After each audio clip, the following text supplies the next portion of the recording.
കൈകൾ ഉയർത്തി ദൈവത്തെ മഹത്വപ്പെടുത്തിയാട്ടെ. Hallelujah, praise the Lord, praise God, hallelujah. ദൈവത്തിൻ്റെ പ്രിവിലേജിൽ ഒരു മനുഷ്യൻ ജീവിക്കുക എന്ന് പറയുന്നത് എത്ര മഹാവലിയ ഭാഗ്യം അല്ലേ. ദൈവത്തിൻ്റെ പ്രിവിലേജിൽ ജീവിക്കുക, അല്ലെങ്കിൽ ദൈവം ഒരു പ്രിവിലേജ് കൊടുക്കുന്ന ഒരു മനുഷ്യനാകുക. ദൈവം ഒരു വ്യക്തിക്ക് പ്രിവിലേജ് കൊടുക്കണമെങ്കിൽ, അല്ലെങ്കിൽ ദൈവം ഒരു വ്യക്തിക്ക് പ്രിവിലേജ് കൊടുക്കുന്നുവെങ്കിൽ, ദൈവത്തോടുകൂടെ ചേർന്ന് നിൽക്കുന്ന ദൈവത്തിൻ്റെ സൈന്യം എത്രയധികം ആ മനുഷ്യനെ മാനിക്കും. ഇപ്പം എന്നെ ദൈവം ഭയങ്കര പ്രിവിലേജോടുകൂടെയാണ് കാണുന്നത്. എനിക്കൊരു പ്രിവിലേജ് തന്നിരിക്കുകയാണ്. എനിക്കൊരു പ്രഥമ സ്ഥാനം, എനിക്കൊരു പരിഗണന, എന്നോട് കുറച്ചധികം സ്നേഹം, മുൻഗണന, അങ്ങനെയൊക്കെ ദൈവം എനിക്ക് തന്നിരിക്കുമ്പോൾ ദൈവത്തിൻ്റെ സന്നാഹത്തിന് ഞാൻ എന്ന് പറയുന്ന വ്യക്തിയോട് എത്ര മതിപ്പും, എത്ര ബഹുമാനവും, എത്ര സ്നേഹവും, എത്ര അടുപ്പവും, അടുത്ത് വരാനൊരു താല്പര്യവും ഒക്കെ ഉണ്ടാവും. അതുപോലെ തന്നെ നിങ്ങളെന്ന വ്യക്തിയും അങ്ങനെ ഒരു ദൈവിക പ്രിവിലേജ് ഉള്ളൊരു വ്യക്തി ആകുകയാണെങ്കിൽ, ഒരു പ്രയോറിറ്റി, ദൈവത്തിൻ്റെ ഹൃദയത്തിൽ ഒരു പ്രയോറിറ്റി ഉള്ള ഒരു വ്യക്തിയാകുകയാണെങ്കിൽ അതെത്ര അഭിനന്ദനാർഹമായിരിക്കും. അങ്ങനെ ദൈവത്തിൻ്റെ പ്രയോറിറ്റി ലിസ്റ്റിൽ കയറിയ ഒരു മനുഷ്യനാണ് മോസസ് അല്ലെങ്കിൽ മോശെ. ഞാൻ മോശയുടെ ജീവിതത്തെക്കുറിച്ചും ചരിത്രത്തെക്കുറിച്ചും അതിലേക്കൊന്നും അല്ല ഞാൻ പോകുന്നത്. അതൊക്കെ നമുക്ക് വളരെ നന്നായിട്ട് അറിയാവുന്നൊരു ഭാഗമാണെങ്കിലും ദൈവം പറഞ്ഞൊരു വാക്കിലാണ് എൻ്റെ ശ്രദ്ധ ഉടക്കിയത്. എൻ്റെ കണ്ണുകൾ ആ വചനത്തിനകത്ത് ഉടക്കി നിന്നത് ദൈവം പറഞ്ഞൊരൊറ്റ വാക്കാണ്, ഒരു പോയിൻ്റാണ്. 24 അധ്യായം, പുറപ്പാട് പുസ്തകം 24 അധ്യായം, അതിൻ്റെ 1ഉം 2ഉം വാക്യങ്ങൾ നമുക്കൊന്ന് നോക്കാം. പുറപ്പാട് പുസ്തകം 24 അധ്യായം, അതിൻ്റെ 1ഉം 2ഉം വാക്യങ്ങൾ. നിങ്ങൾ ബൈബിൾ എടുത്തു എന്ന് ഞാൻ വിശ്വസിക്കുന്നു. അവൻ പിന്നെയും മോശയോട്, നീയും അഹരോനും നാദാബും അബീഹൂവും ഇസ്രായേൽ മൂപ്പന്മാരിൽ 70 പേരും യഹോവയുടെ അടുക്കൽ കയറി വന്ന് ദൂരത്ത് നമസ്കരിപ്പിൻ. മോശെ മാത്രം യഹോവയ്ക്ക് അടുത്തു വരട്ടെ. മോശെ മാത്രം യഹോവയ്ക്ക് അടുത്തു വരട്ടെ. അത് വളരെ പ്രത്യേകതയുള്ള ഒരു ക്ഷണവും പ്രത്യേകതയുള്ള ഒരു പരിഗണനയും അതൊരു പ്രിവിലേജുമാണ് ദൈവം മോശയ്ക്ക് നൽകിയത്. മോശ ദൈവത്തിൻ്റെ ഹൃദയത്തിൽ പരിഗണിക്കപ്പെട്ടത് പൊടുന്നനെ ഒരു ദിവസമല്ല. മോശെ ദൈവത്തിൻ്റെ ഹൃദയത്തിൽ ഒരു ധീരനായി തോന്നിയത് വേഗം ഒരു ദിവസമല്ല. മോശെ ദൈവത്തിൻ്റെ ഹൃദയത്തിൽ കേപ്പബിളാണ്, കാലിബറുണ്ട്, ഇവനിലൊരു പൊട്ടൻഷ്യലുണ്ട്, വിശ്വസ്തനാണ്, ഏൽപ്പിച്ചാൽ ചെയ്യും, നല്ലൊരു ലീഡർഷിപ്പുണ്ട് എന്നൊക്കെ തോന്നിയത് വേഗം ഒരു ദിവസം പുലർന്നപ്പോഴല്ല. 40 വർഷം മിദ്യാനിൽ മോശയ്ക്ക് ദൈവമൊരു കോഴ്സ് നൽകി. 40 വർഷം നീണ്ടു നിൽക്കുന്ന ഒരു പഠനം.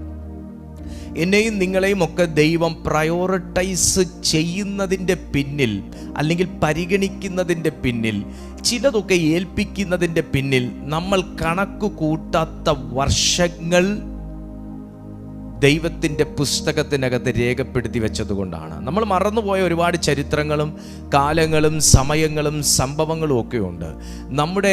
നമ്മുടെ മനസ്സിൽ തൊട്ടതും നമ്മുടെ ഓർമ്മയിൽ സൂക്ഷിക്കണമെന്ന് തോന്നിയതും മാത്രമേ നമ്മളൊക്കെ സൂക്ഷിച്ചും മനസ്സിൽ കരുതിയുമൊക്കെ വെച്ചിട്ടുള്ളൂ. പക്ഷേ പല പരിശോധനകളുടെ കാലങ്ങളും, പല പീഡനങ്ങളുടെ കാലങ്ങളും, പല യാതനകളുടെ കാലങ്ങളും എനിക്കും നിങ്ങൾക്കും മോശയ്ക്ക് മിദ്യാനിൽ നൽകിയതുപോലത്തെ ഒരു ട്രെയിനിങ് സെൻ്ററുകളും ഒരു ട്രെയിനിങ് കോഴ്സുമായിരുന്നു എന്നുള്ളത് നമ്മളിൽ പലരും മനസ്സിലാക്കിയിട്ടില്ലാത്തതുകൊണ്ട് നമ്മൾ അതൊന്നും ഓർത്തു വെക്കുന്നില്ല എന്ന് മാത്രം. ഇന്ന് എന്തെങ്കിലുമൊക്കെ ദൗത്യങ്ങൾ നിങ്ങളിലൂടെ ദൈവം ചെയ്തെടുക്കുന്നു, എന്തെങ്കിലുമൊക്കെ ശുശ്രൂഷകൾ നിങ്ങളിലൂടെ കർത്താവ് ജനത്തിന് നൽകുന്നു, എന്തിനെങ്കിലുമൊക്കെ നിങ്ങളൊരു ഉടമസ്ഥാവകാശി ആയിരിക്കുന്നു, എന്തെങ്കിലുമൊക്കെ കാര്യത്തിന് നിങ്ങളൊരു ലീഡർഷിപ്പിൽ നിൽക്കുന്നു എങ്കിൽ ഞാൻ നിങ്ങളോട് പറയട്ടെ, നിങ്ങൾ കരഞ്ഞതിൻ്റെയും നിങ്ങൾ പ്രാർത്ഥിച്ചതിൻ്റെയും നിങ്ങൾ കാത്തിരുന്നതിൻ്റെയും ഒക്കെ മറുപടികളായി ദൈവം നിങ്ങളുടെ കയ്യിൽ തന്നതും ഇതുപോലെ ഒരു മിദ്യാന്യ കാലം നമുക്കൊക്കെ ഉണ്ടായത് കൊണ്ടും മാത്രമാണ്. മിദ്യാനിലെ 40 വർഷത്തെ പരിശീലനത്തിന് ശേഷം അല്ലെങ്കിൽ ഒരുക്കിയെടുക്കപ്പെടലിന് ശേഷം മോശയുടെ ജീവിതത്തിൽ പിന്നെ പഠനങ്ങളില്ല എന്നല്ല അർത്ഥം. ഒരു ഡോക്ടറായ ഒരു വ്യക്തി, അദ്ദേഹം ഒരു 10-15 വർഷം പഠിച്ച് ഡോക്ടറായി കഴിയുമ്പോൾ അവിടെ കൊണ്ട് അദ്ദേഹത്തിൻ്റെ പഠനം തീരുന്നില്ല. വീണ്ടും പുതിയ ഇന്നോവേഷൻസ്, പുതിയ മെഡിസിൻസ്, പുതിയ രോഗങ്ങളൊക്കെ വരുന്നതിൻ്റെ കൂട്ടത്തിൽ വീണ്ടും അവരുടെ പഠനത്തോടുകൂടെ വീണ്ടും അവർ പഠിച്ചു ചേർത്താണ് അവർ അവരുടെ പ്രൊഫഷൻ മുമ്പോട്ട് കൊണ്ടുപോകുന്നത്. എവിടെയോ നമ്മൾ 66 പുസ്തകങ്ങൾ വായിക്കുമ്പോൾ അവിടം കൊണ്ട് ബൈബിൾ വായന തീർന്നു എന്നും, 66 പുസ്തകങ്ങൾ വായിച്ചു കഴിഞ്ഞു, ഒരു സെമിനാരി പഠനവും കഴിഞ്ഞ് ഇറങ്ങിയപ്പോൾ തന്നെ പിന്നെ പഠനത്തിൻ്റെ കാലഘട്ടം തീർന്നു എന്നും, പിന്നെ എന്തോ ഞാൻ വലിയ ദൗത്യത്തിലേക്ക് ദൈവം എന്നെ നടത്തി എന്നും ആരെങ്കിലും ഒന്ന് ചിന്തിച്ചു പോകുന്നെങ്കിൽ ശ്രദ്ധിക്കുക. ഒരു പ്രവചന ശബ്ദം എൻ്റെ അധരത്തിലൂടെ വെളിപ്പെട്ടത് കറക്റ്റായി വന്നു എന്നതുകൊണ്ട് ഞാനൊരു പ്രവാചകിയോ പ്രവാചകനോ ആയി എന്ന് ആരെങ്കിലും കരുതുന്നു എങ്കിൽ ശ്രദ്ധിക്കുക. ഒരാൾ ഞാൻ പ്രാർത്ഥിച്ചപ്പോൾ വിടുതൽ കിട്ടി, രോഗി സൗഖ്യമായി എന്ന് ഞാനൊന്ന് ചിന്തിക്കുന്നുവെങ്കിൽ ഒന്ന് ശ്രദ്ധിക്കുക. അവിടം കൊണ്ട് തുടങ്ങുന്നതോ അവിടം കൊണ്ട് ഒടുങ്ങുന്നതോ അല്ല ദൈവത്തിൻ്റെ ഒരു പ്രിവിലേജ് നമ്മുടെ മേൽ വരുന്നതിൻ്റെ സ്ഥാനം. പിന്നെയോ അത് ദൈവത്തോടുള്ളൊരു തുടർച്ചയുടെ പരിണിത ഫലമാണ് ദൈവത്തിങ്കൽ നിന്ന് എനിക്കും നിങ്ങൾക്കും ലഭിക്കുന്ന അല്ലെങ്കിൽ ലഭിച്ചിട്ടുള്ള പരിഗണനകൾ എന്ന് പറയുന്നത്. 24-ാമത്തെ അധ്യായം വായിക്കുമ്പോൾ 4 പേരെ അവിടെ പറയുന്നുണ്ട്. നീയും, അത് മോശയാണ്, നീയും അഹരോനും നാദാബും അബീഹുവും ഇസ്രായേൽ മൂപ്പന്മാരിൽ 70 പേരും, 4 പേരല്ല 5 പേർ പറഞ്ഞിട്ട് പിന്നെ 70 പേർ, ഇസ്രായേൽ മൂപ്പന്മാരിൽ 70 പേരും യഹോവയുടെ അടുക്കൽ കയറി വന്ന് ദൂരത്ത് നിന്ന് നമസ്കരിപ്പിൻ. മോശ മാത്രം. ഓ മൈ ഗാഡ്, എൻ്റെ ലൈഫിൽ വീണ ഏറ്റവും വലിയ ഭാഗ്യം എന്താന്ന് ചോദിച്ചാൽ, എൻ്റെ ഫാമിലിയിൽ നിന്ന് എന്നെ മാത്രം ദൈവത്തിൻ്റെ ശുശ്രൂഷകനായി എഴുന്നേൽപ്പിച്ചു. അഹങ്കാരത്തോടെ പറയുന്നതല്ല, ഭയത്തോടെ പറയുന്നതാണ്. ബാക്കി ഞങ്ങളുടെ ഫാമിലിയിൽ ഒത്തിരി പേർ ചർച്ചിൽ പോകുന്നവരുണ്ട്, കർത്താവിനെ ആരാധിക്കുന്നവരുണ്ട്. പക്ഷെ ശുശ്രൂഷകനായി ഞാൻ ഒരൊറ്റ വ്യക്തി മാത്രമേ ഉള്ളൂ. എൻ്റെ ഫാമിലിയിൽ ഞാൻ ഒരൊറ്റ വ്യക്തി മാത്രമേ ഉള്ളൂ. എൻ്റെ വൈഫിൻ്റെ ഫാമിലിയിൽ നിന്നും വൈഫ് എന്ന് പറയുന്ന ഒരൊറ്റ വ്യക്തി, എൻ്റെ വൈഫ് എന്ന് പറയുന്ന ഒരൊറ്റ വ്യക്തി മാത്രമേ ഉള്ളൂ കർത്താവിനെ അറിഞ്ഞത്. ബാക്കി എല്ലാവർക്കും വിശ്വാസമാണ്, എന്നാൽ അവരൊന്നും ഇതിൽ നിൽക്കുന്നില്ല. വന്നിട്ട് ചിലരൊക്കെ പോയി. എന്നാൽ എൻ്റെ വൈഫിനെ സംബന്ധിച്ചിടത്തോളം താനും എന്നെ സംബന്ധിച്ചിടത്തോളം ഞാനും ഒരു പ്രഥമ സ്ഥാനം ലഭിച്ചു എന്നുള്ളത്, അല്ലെങ്കിൽ ദൈവത്തിൻ്റെ VIP ആയി എന്നുള്ളത് അല്ല, ദൈവം VIP ആക്കി ഒരു വെരി ഇമ്പോർട്ടൻറ്റ് പേഴ്സൺ ആയി ദൈവം എന്നെയും അദ്ദേഹത്തെയും തിരഞ്ഞെടുത്തു എന്നുള്ളത് അഹങ്കാരം കൊണ്ടല്ല, ഭയത്തോടും താഴ്മയോടും കൂടെ ഞാൻ നിങ്ങളുടെ മുമ്പിൽ അവതരിപ്പിക്കുന്നത് എന്തിനാണെന്ന് ചോദിച്ചാൽ, ഈ മീറ്റിങ്ങിൽ മിദ്യാന്യ കാലങ്ങൾ കഴിച്ച് മിദ്യാന്യ കാലങ്ങളിലൂടെ കടന്നു വന്ന് എനിക്ക് ദൈവം വെച്ചിരിക്കുന്നത് എന്ത് എന്ന് തേടി വന്ന ചില വ്യക്തിത്വങ്ങളോട് ദൈവത്തിൻ്റെ ആത്മാവ് പറയുന്നു, നിങ്ങൾക്ക് വരുന്ന ആദ്യത്തെ ഭാഗ്യം ഇതാണ്. അവനുമായി, ആ സ്വർഗവുമായി ഒരടുത്ത ബന്ധം, ഒരടുത്ത പദവി പുലർത്താനുള്ള ചിലരൊക്കെ ദൂരെ മാറി നിന്ന് ദൈവപ്രവർത്തി കാണുമ്പോൾ നിങ്ങളെന്ന വ്യക്തി അടുത്തു വന്ന് ദൈവ മഹത്വം കാണത്തക്ക നിലയിലുള്ള ഒരു സ്വർഗീയ തെരഞ്ഞെടുപ്പിന്റെ കാലഘട്ടത്തിലേക്ക് പരിശുദ്ധാത്മാവ് ഇതിനകത്ത് ചില വ്യക്തികളെ വിളിച്ചടുപ്പിക്കാൻ പോകുകയാണ്. ദൂരെ മാറി നിന്ന സമയം കഴിയുന്നുവെന്ന് ആത്മാവ് ഇതിനകത്ത് പ്രവചിക്കുകയാ. നിങ്ങൾ ദൂരെ മാറി നിന്ന് ചിലർക്ക് വന്ന വിടുതലുകൾ കണ്ട വ്യക്തിയായിരിക്കാം, ദൂരെ മാറി നിന്ന് ചില വ്യക്തികൾ പറഞ്ഞ ടെസ്റ്റിമോണി കേട്ട വ്യക്തിയായിരിക്കാം, ദൂരെ മാറി നിന്ന് ഒരു പാസ്റ്റർ വേറൊരു വ്യക്തിക്ക് പ്രാർത്ഥിച്ചപ്പോ വന്ന വിടുതൽ കണ്ട വ്യക്തിയായിരിക്കാം. പക്ഷേ പേര് പറഞ്ഞ് ദൈവം നിന്നെ അടുത്തു വിളിക്കുന്ന ഒരു കാലം, പേര് പറഞ്ഞ് അടുത്തു വന്ന് പ്രവൃത്തി കാണുകയല്ല, മഹത്വം ദർശിക്കുന്ന ഒരു കാലത്തിലേക്ക് വരാൻ താല്പര്യമുള്ള ഒരു വ്യക്തിയായി ഇന്ന് ഈ മീറ്റിംഗിൽ അറ്റൻഡ് ചെയ്യുന്നെങ്കിൽ, ഈ സന്ദേശത്തിൽ നിങ്ങൾ ഭാഗവാക്കാകുന്നെങ്കിൽ ഒരാമേൻ പറഞ്ഞ് സ്വീകരിക്കുക. ഒരു തെരഞ്ഞെടുപ്പ് നിങ്ങളുടെ മേൽ വരാൻ സമയമായി സുഹൃത്തേ. ഒരു പ്രിവിലേജ് മോശയ്ക്ക് മിദ്യാനിൽ എവിടെയും ആരും കൊടുത്തിട്ടൊന്നുമില്ല. ഇത്രയും വലിയ പ്രിവിലേജ് ഒന്നും. മോശ കൊട്ടാരത്തിൽ വളർന്നു എന്ന് പറഞ്ഞാലും ഈ പ്രിവിലേജ് ഒന്നും, ഈ പ്രയോറിറ്റി ഒന്നും, ഈ കൺസേൺ ഒന്നും, മോശ വളർന്നത് തന്നെ ഒരു മഹാ അത്ഭുതമാണ്. ഹല്ലേലൂയ. എനിക്ക് മോശയോടൊന്നും തട്ടിച്ചു വെക്കാനുള്ള യോഗ്യതയൊന്നും എനിക്കില്ല. പക്ഷെ ഞാൻ വളർന്നത് ഏതാണ്ട് അതുപോലെയൊക്കെ തന്നെ അല്ല വളർത്തിയത് ദൈവം. എന്നെ ദൈവത്തിന്റെ തൊട്ടിലിട്ട് വളർത്തി എന്ന് പറയുന്നതിൽ തെറ്റില്ല. അതുപോലെയൊക്കെ തന്നെ വളർത്തിയത് ദൈവം. അപ്പൊ ദൈവത്തിന്റെ ഹൃദയത്തിനകത്തൊരു പദവി നമുക്ക് ലഭിക്കുക എന്ന് പറയുന്നതിന്റെ പിന്നിൽ 40 വർഷത്തെ മിദ്യാന്യ ജീവിതമൊക്കെ നമുക്കുണ്ട്. അതിനകത്ത് മോശയ്ക്ക് എടുത്തു പറയത്തക്ക ക്വാളിറ്റി ഒന്നും കാണത്തില്ല. തൻ്റെ ജീവിതത്തിൽ ഒത്തിരി വീഴ്ച താഴ്ചകളിലൂടെ കയറി വന്നൊരു വ്യക്തിയാണ് മോസസ്. അതുപോലെ തന്നെ ദൈവം ഇന്ന് വിശുദ്ധന്മാരെ അല്ല തെരഞ്ഞെടുക്കാൻ ഈ ഭൂമിയിലേക്ക് കർത്താവായ യേശു വന്നത്, പാപികളെ തെരഞ്ഞെടുക്കാനാണ് വന്നത്. അതുപോലെ പല വഴികളിലൂടെ നടന്ന് വീണ് ഇറങ്ങി കയറി വന്ന് കയറ്റിക്കൊണ്ട് ദൈവം കൈപിടിച്ച് കയറ്റിക്കൊണ്ട് വന്ന വ്യക്തിയാണ് മോശെ. അതുകൊണ്ട് തന്നെ വേറെ ആർക്കും കിട്ടാത്തൊരു പ്രിവിലേജ് മോശയ്ക്ക് ദൈവം നൽകി.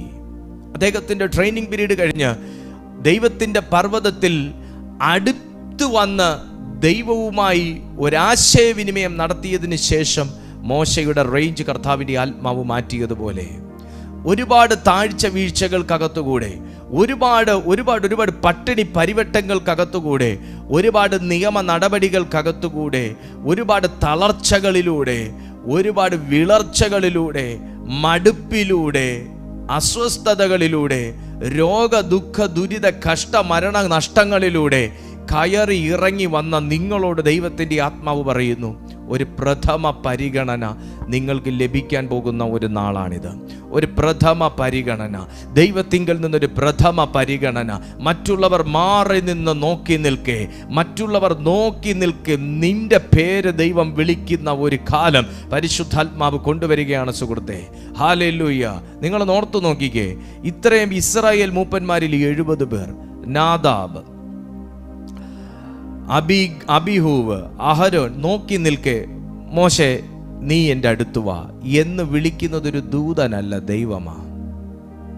എപ്പോഴും എല്ലാ സ്ഥലത്തും നമ്മുടെ കൂടെ നിൽക്കുന്നു എന്ന് പറഞ്ഞാലും എന്താണ് നമ്മിൽ സംഭവിക്കുന്നത് എന്ന് നോക്കാൻ ഒരു കൂട്ടമുണ്ട്, അല്ലേ?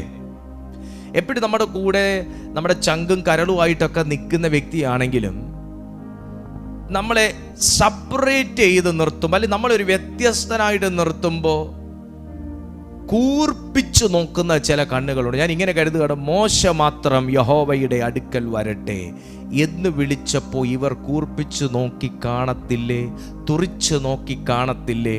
കാണും. ഞാൻ താങ്കളോടായി സംസാരിക്കുന്നേ.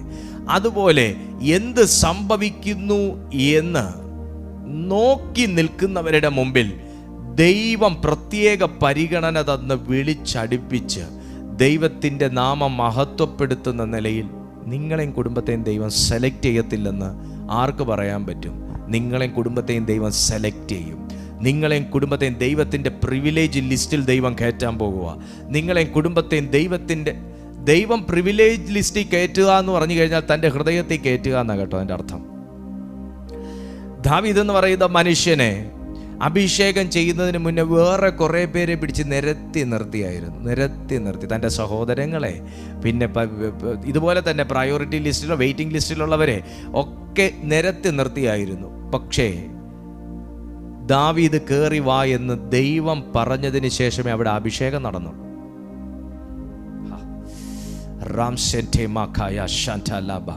ഞാൻ ദൈവാത്മാവിൽ ഞാൻ ദൈവാത്മാവിൽ പ്രവചിക്കുന്നു, നിങ്ങൾ പറഞ്ഞല്ലാതെ ചില കാര്യങ്ങൾ നടക്കത്തില്ല. നിങ്ങൾ പറഞ്ഞല്ലാതെ മോനെ, അനോയിന്റഡ് ആയിട്ടുള്ളൊരു വ്യക്തി ഒരു പട്ടണത്തിലുണ്ടെങ്കിൽ, അഭിഷേകമുള്ളൊരു വ്യക്തി ഒരു വീട്ടിലുണ്ടെങ്കിൽ, അഭിഷേകം ചെയ്യപ്പെട്ട ഒരു ദൈവപുരുഷൻ ഒരു സ്ഥലത്തുണ്ടെങ്കിൽ, ആ വ്യക്തി പറഞ്ഞല്ലാതെ ആ പട്ടണത്തിലൊരു പ്രാണി ചലിക്കത്തില്ല. ആ വ്യക്തി അറിഞ്ഞല്ലാതെ പട്ടണത്തിലൊരു പ്രാണി ചലിക്കത്തില്ല. ഹല്ലേലൂയ, യേശുവിൻ്റെ നാമത്തിൽ. അങ്ങനെ ഒരു പ്രഥമ സ്ഥാനം കൊടുത്ത വ്യക്തിയാണ് ഏലിയാവ്. ഏലിയാവ് പറഞ്ഞല്ലാതെ ചെടി നനയ്ക്കാൻ മഞ്ഞും വന്നില്ല, മഴയും വന്നില്ല, വിളവെട്ട് കൊടുക്കാൻ വേണ്ടി ഭൂമിയിൽ നനവും കണ്ടില്ല. എന്നതുപോലെ ദൈവത്തിൻ്റെ VIP ആയി ദൈവം ഒരു വ്യക്തിയെ അനോയിന്റ് ചെയ്ത് കഴിഞ്ഞാൽ ആ വ്യക്തിയുടെ വാക്കിനും നോക്കിനും ഒപ്പിനും നിൽപ്പിനും വരെ പ്രത്യേക സ്ഥാനമാനമുണ്ടെന്ന് ഞാൻ തിരുവെഴുത്തിൽ പഠിച്ചിട്ടുള്ളത് കൊണ്ട് ഞാൻ പറയുന്നു, ദൈവത്തിന്റെ ഒരു VIP anointing. Oh my god, അങ്ങനെ ഒന്നും ബൈബിളിൽ ഇല്ലല്ലോ പാസ്റ്ററെ. നോ, അത് നിങ്ങൾക്കില്ല. പക്ഷെ ഞാൻ വിശ്വസിക്കുന്ന അരുമനാഥൻ ദൈവത്തിന്റെ VIP, very important person he is എന്ന് അഡ്രസ് ചെയ്യുന്ന സ്വർഗീയ അഭിഷേകം എന്റെ മേൽ പകരുമെന്ന് ഞാൻ വിശ്വസിക്കുന്നു. നിങ്ങൾ വിശ്വസിക്കുന്നെങ്കിൽ ആ നിലവാരത്തിലുള്ള ഒരു അഭിഷേകം സ്വർഗം നിങ്ങളുടെ മേലും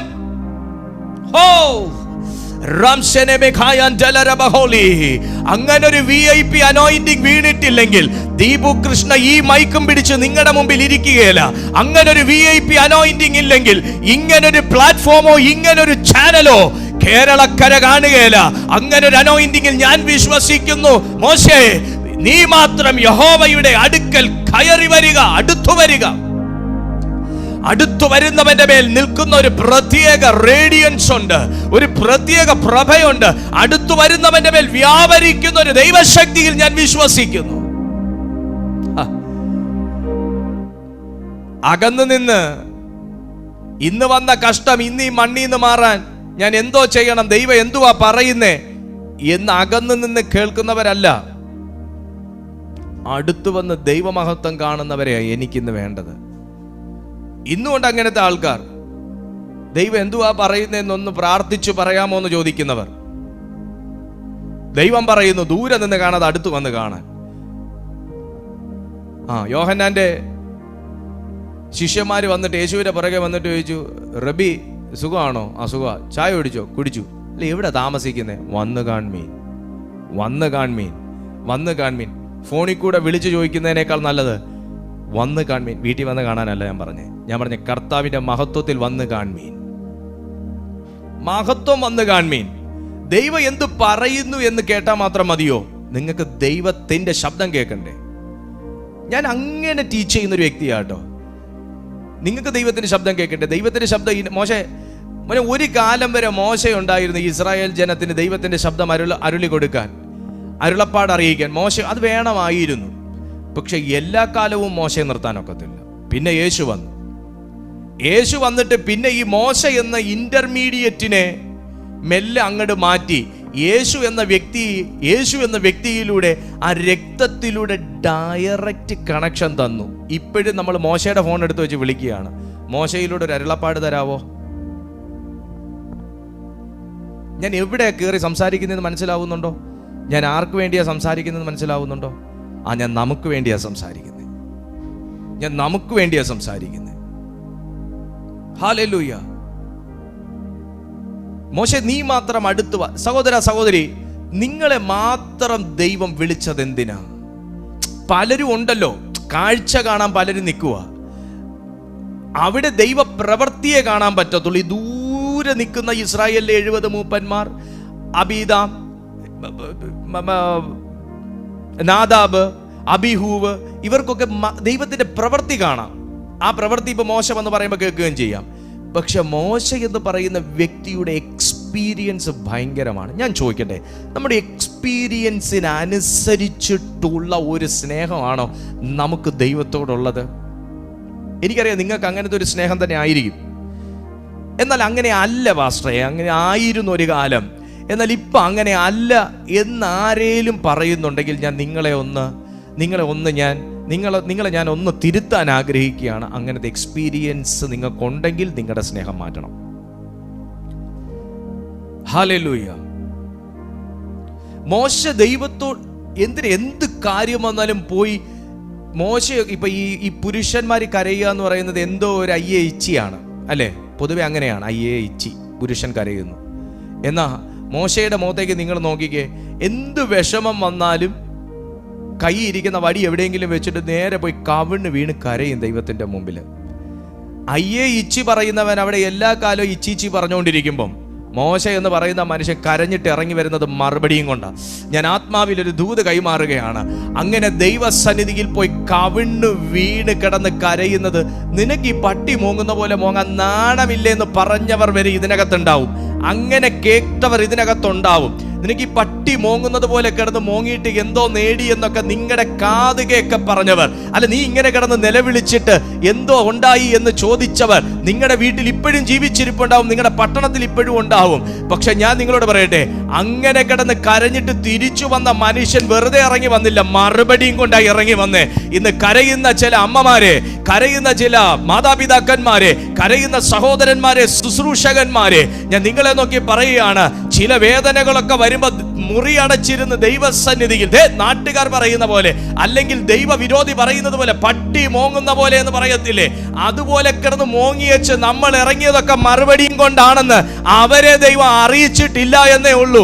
എന്നാൽ ഇനി ഒരു ദൈവപ്രവൃത്തി അങ്ങോട്ട് നടക്കുമ്പോ നീ പ്രാർത്ഥിച്ചതിന്റെ മഹത്വം എന്താണെന്ന്, നീ പ്രാർത്ഥിച്ചത് കൊണ്ടും കരഞ്ഞത് കൊണ്ടും നിലനിൽക്കുന്നതെന്ന് അവരുടെ വായിലൂടെ പറയുന്ന ഒരു കാലം വരാൻ ഇനി അധിക താമസമില്ല. ഹല്ലേലൂയ. മോശ ദൈവത്തിന്റെ VIP ആയി മാറിയതിന്റെ പിന്നിൽ പുള്ളി വൈറ്റ് കോളർ ഇട്ട് നടന്നത് കൊണ്ടോ, ഫുൾ സ്ലീവ് ഇട്ട് നടന്നത് കൊണ്ടോ, അല്ലെങ്കിൽ മറ്റെന്തെങ്കിലും ഒരു ഡ്രസ് കോഡ് തെരഞ്ഞെടുത്തത് കൊണ്ടോ, ഡ്രസ് കളർ സെലക്ട് ചെയ്തത് കൊണ്ടോ, എന്തൊക്കെയോ ചിലത് അങ്ങോട്ട് ഉപേക്ഷിച്ചു മാറ്റിയത് കൊണ്ടോ, ലോകപ്രകാരമുള്ള ഒരു വിശ്വാസി ആയതുകൊണ്ടോ അല്ല. ദൈവത്തിന്റെ ഹൃദയപ്രകാരം അല്ലെങ്കിൽ ദൈവത്തിന്റെ VIP ആയി മാറിയത്, ദൈവത്തിന്റെ ഒരു പ്രിവിലേജ് ഉള്ള ഒരു വ്യക്തിയായി മാറിയതിന്റെ പിന്നിൽ ഇതുപോലുള്ള പല സന്ദർഭങ്ങളിലെ കണ്ണുനീർ ഒഴുക്കിയതും കൂടെ കൊണ്ടാ. ഒരു ലീഡറാക്കി ദൈവം അപ്പോയിന്റ് ചെയ്യണമെങ്കിൽ പൗലോസ് തിമോത്തിയോസിനെ അപ്പോയിന്റ് ചെയ്തു, ആത്മപ്രേരിതമായിട്ടാണ്. എന്നാൽ മോശയെ അപ്പോയിന്റ് ചെയ്തത് ദൈവമാണ്. പൗലോസിനെ അപ്പോയിന്റ് ചെയ്തത് ദൈവമാണ്. പൗലോസ് സഭകൾ ഉണ്ടാക്കി അവിടെ ആത്മാവുള്ള, വിശുദ്ധിയുള്ള, മാന്യതയുള്ളവരെ പൗലോസ് അപ്പോയിന്റ് ചെയ്തു. എന്നാൽ പൗലോസിനെ അപ്പോയിന്റ് ചെയ്തത് ദൈവമാണ്. യേശുക്രിസ്തുവിനെ ഈ ഭൂമിയിൽ മറിയയിലൂടെ പരിശുദ്ധാത്മാവ് ഈ ഭൂമിയിൽ ദൈവം അപ്പോയിന്റ് ചെയ്തു. വ്യത്യാസമുണ്ട്.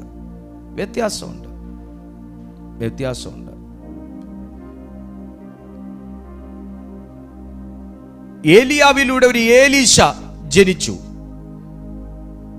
എന്നാൽ ഏലിയാവിനെ ദൈവം അപ്പോയിന്റ് ചെയ്തു. സഹോദരൻ, എനിക്ക് അറിഞ്ഞൂടെ, ഞാൻ വേറൊരു റിലത്തിലൂടെയാണ് ഞാൻ സംസാരിക്കുന്നതെന്ന് എനിക്ക് മനസ്സിലാവുന്നത്. വേറൊരു റേഞ്ചിലൂടെ ഞാൻ ഈ സംസാരിക്കുന്നത്. എന്തിന് എന്ന് നിങ്ങൾ ചോദിച്ച് നിൽക്കുമ്പോൾ, അല്ലെങ്കിൽ എന്തുകൊണ്ട് എന്ന് നിങ്ങൾ ചോദിച്ച് നിൽക്കുമ്പോൾ ഉത്തരം ഇത്രയേ ഉള്ളൂ: ദൈവത്താൽ അപ്പോയിന്റ് ചെയ്തതുകൊണ്ട്, ദൈവത്താൽ സെലക്റ്റീവ് ആയതുകൊണ്ട്, ദൈവം നറുക്കിട്ടെടുത്തവനായതുകൊണ്ട്. മറ്റ് 70 പേർ മാറി നിൽക്കേ,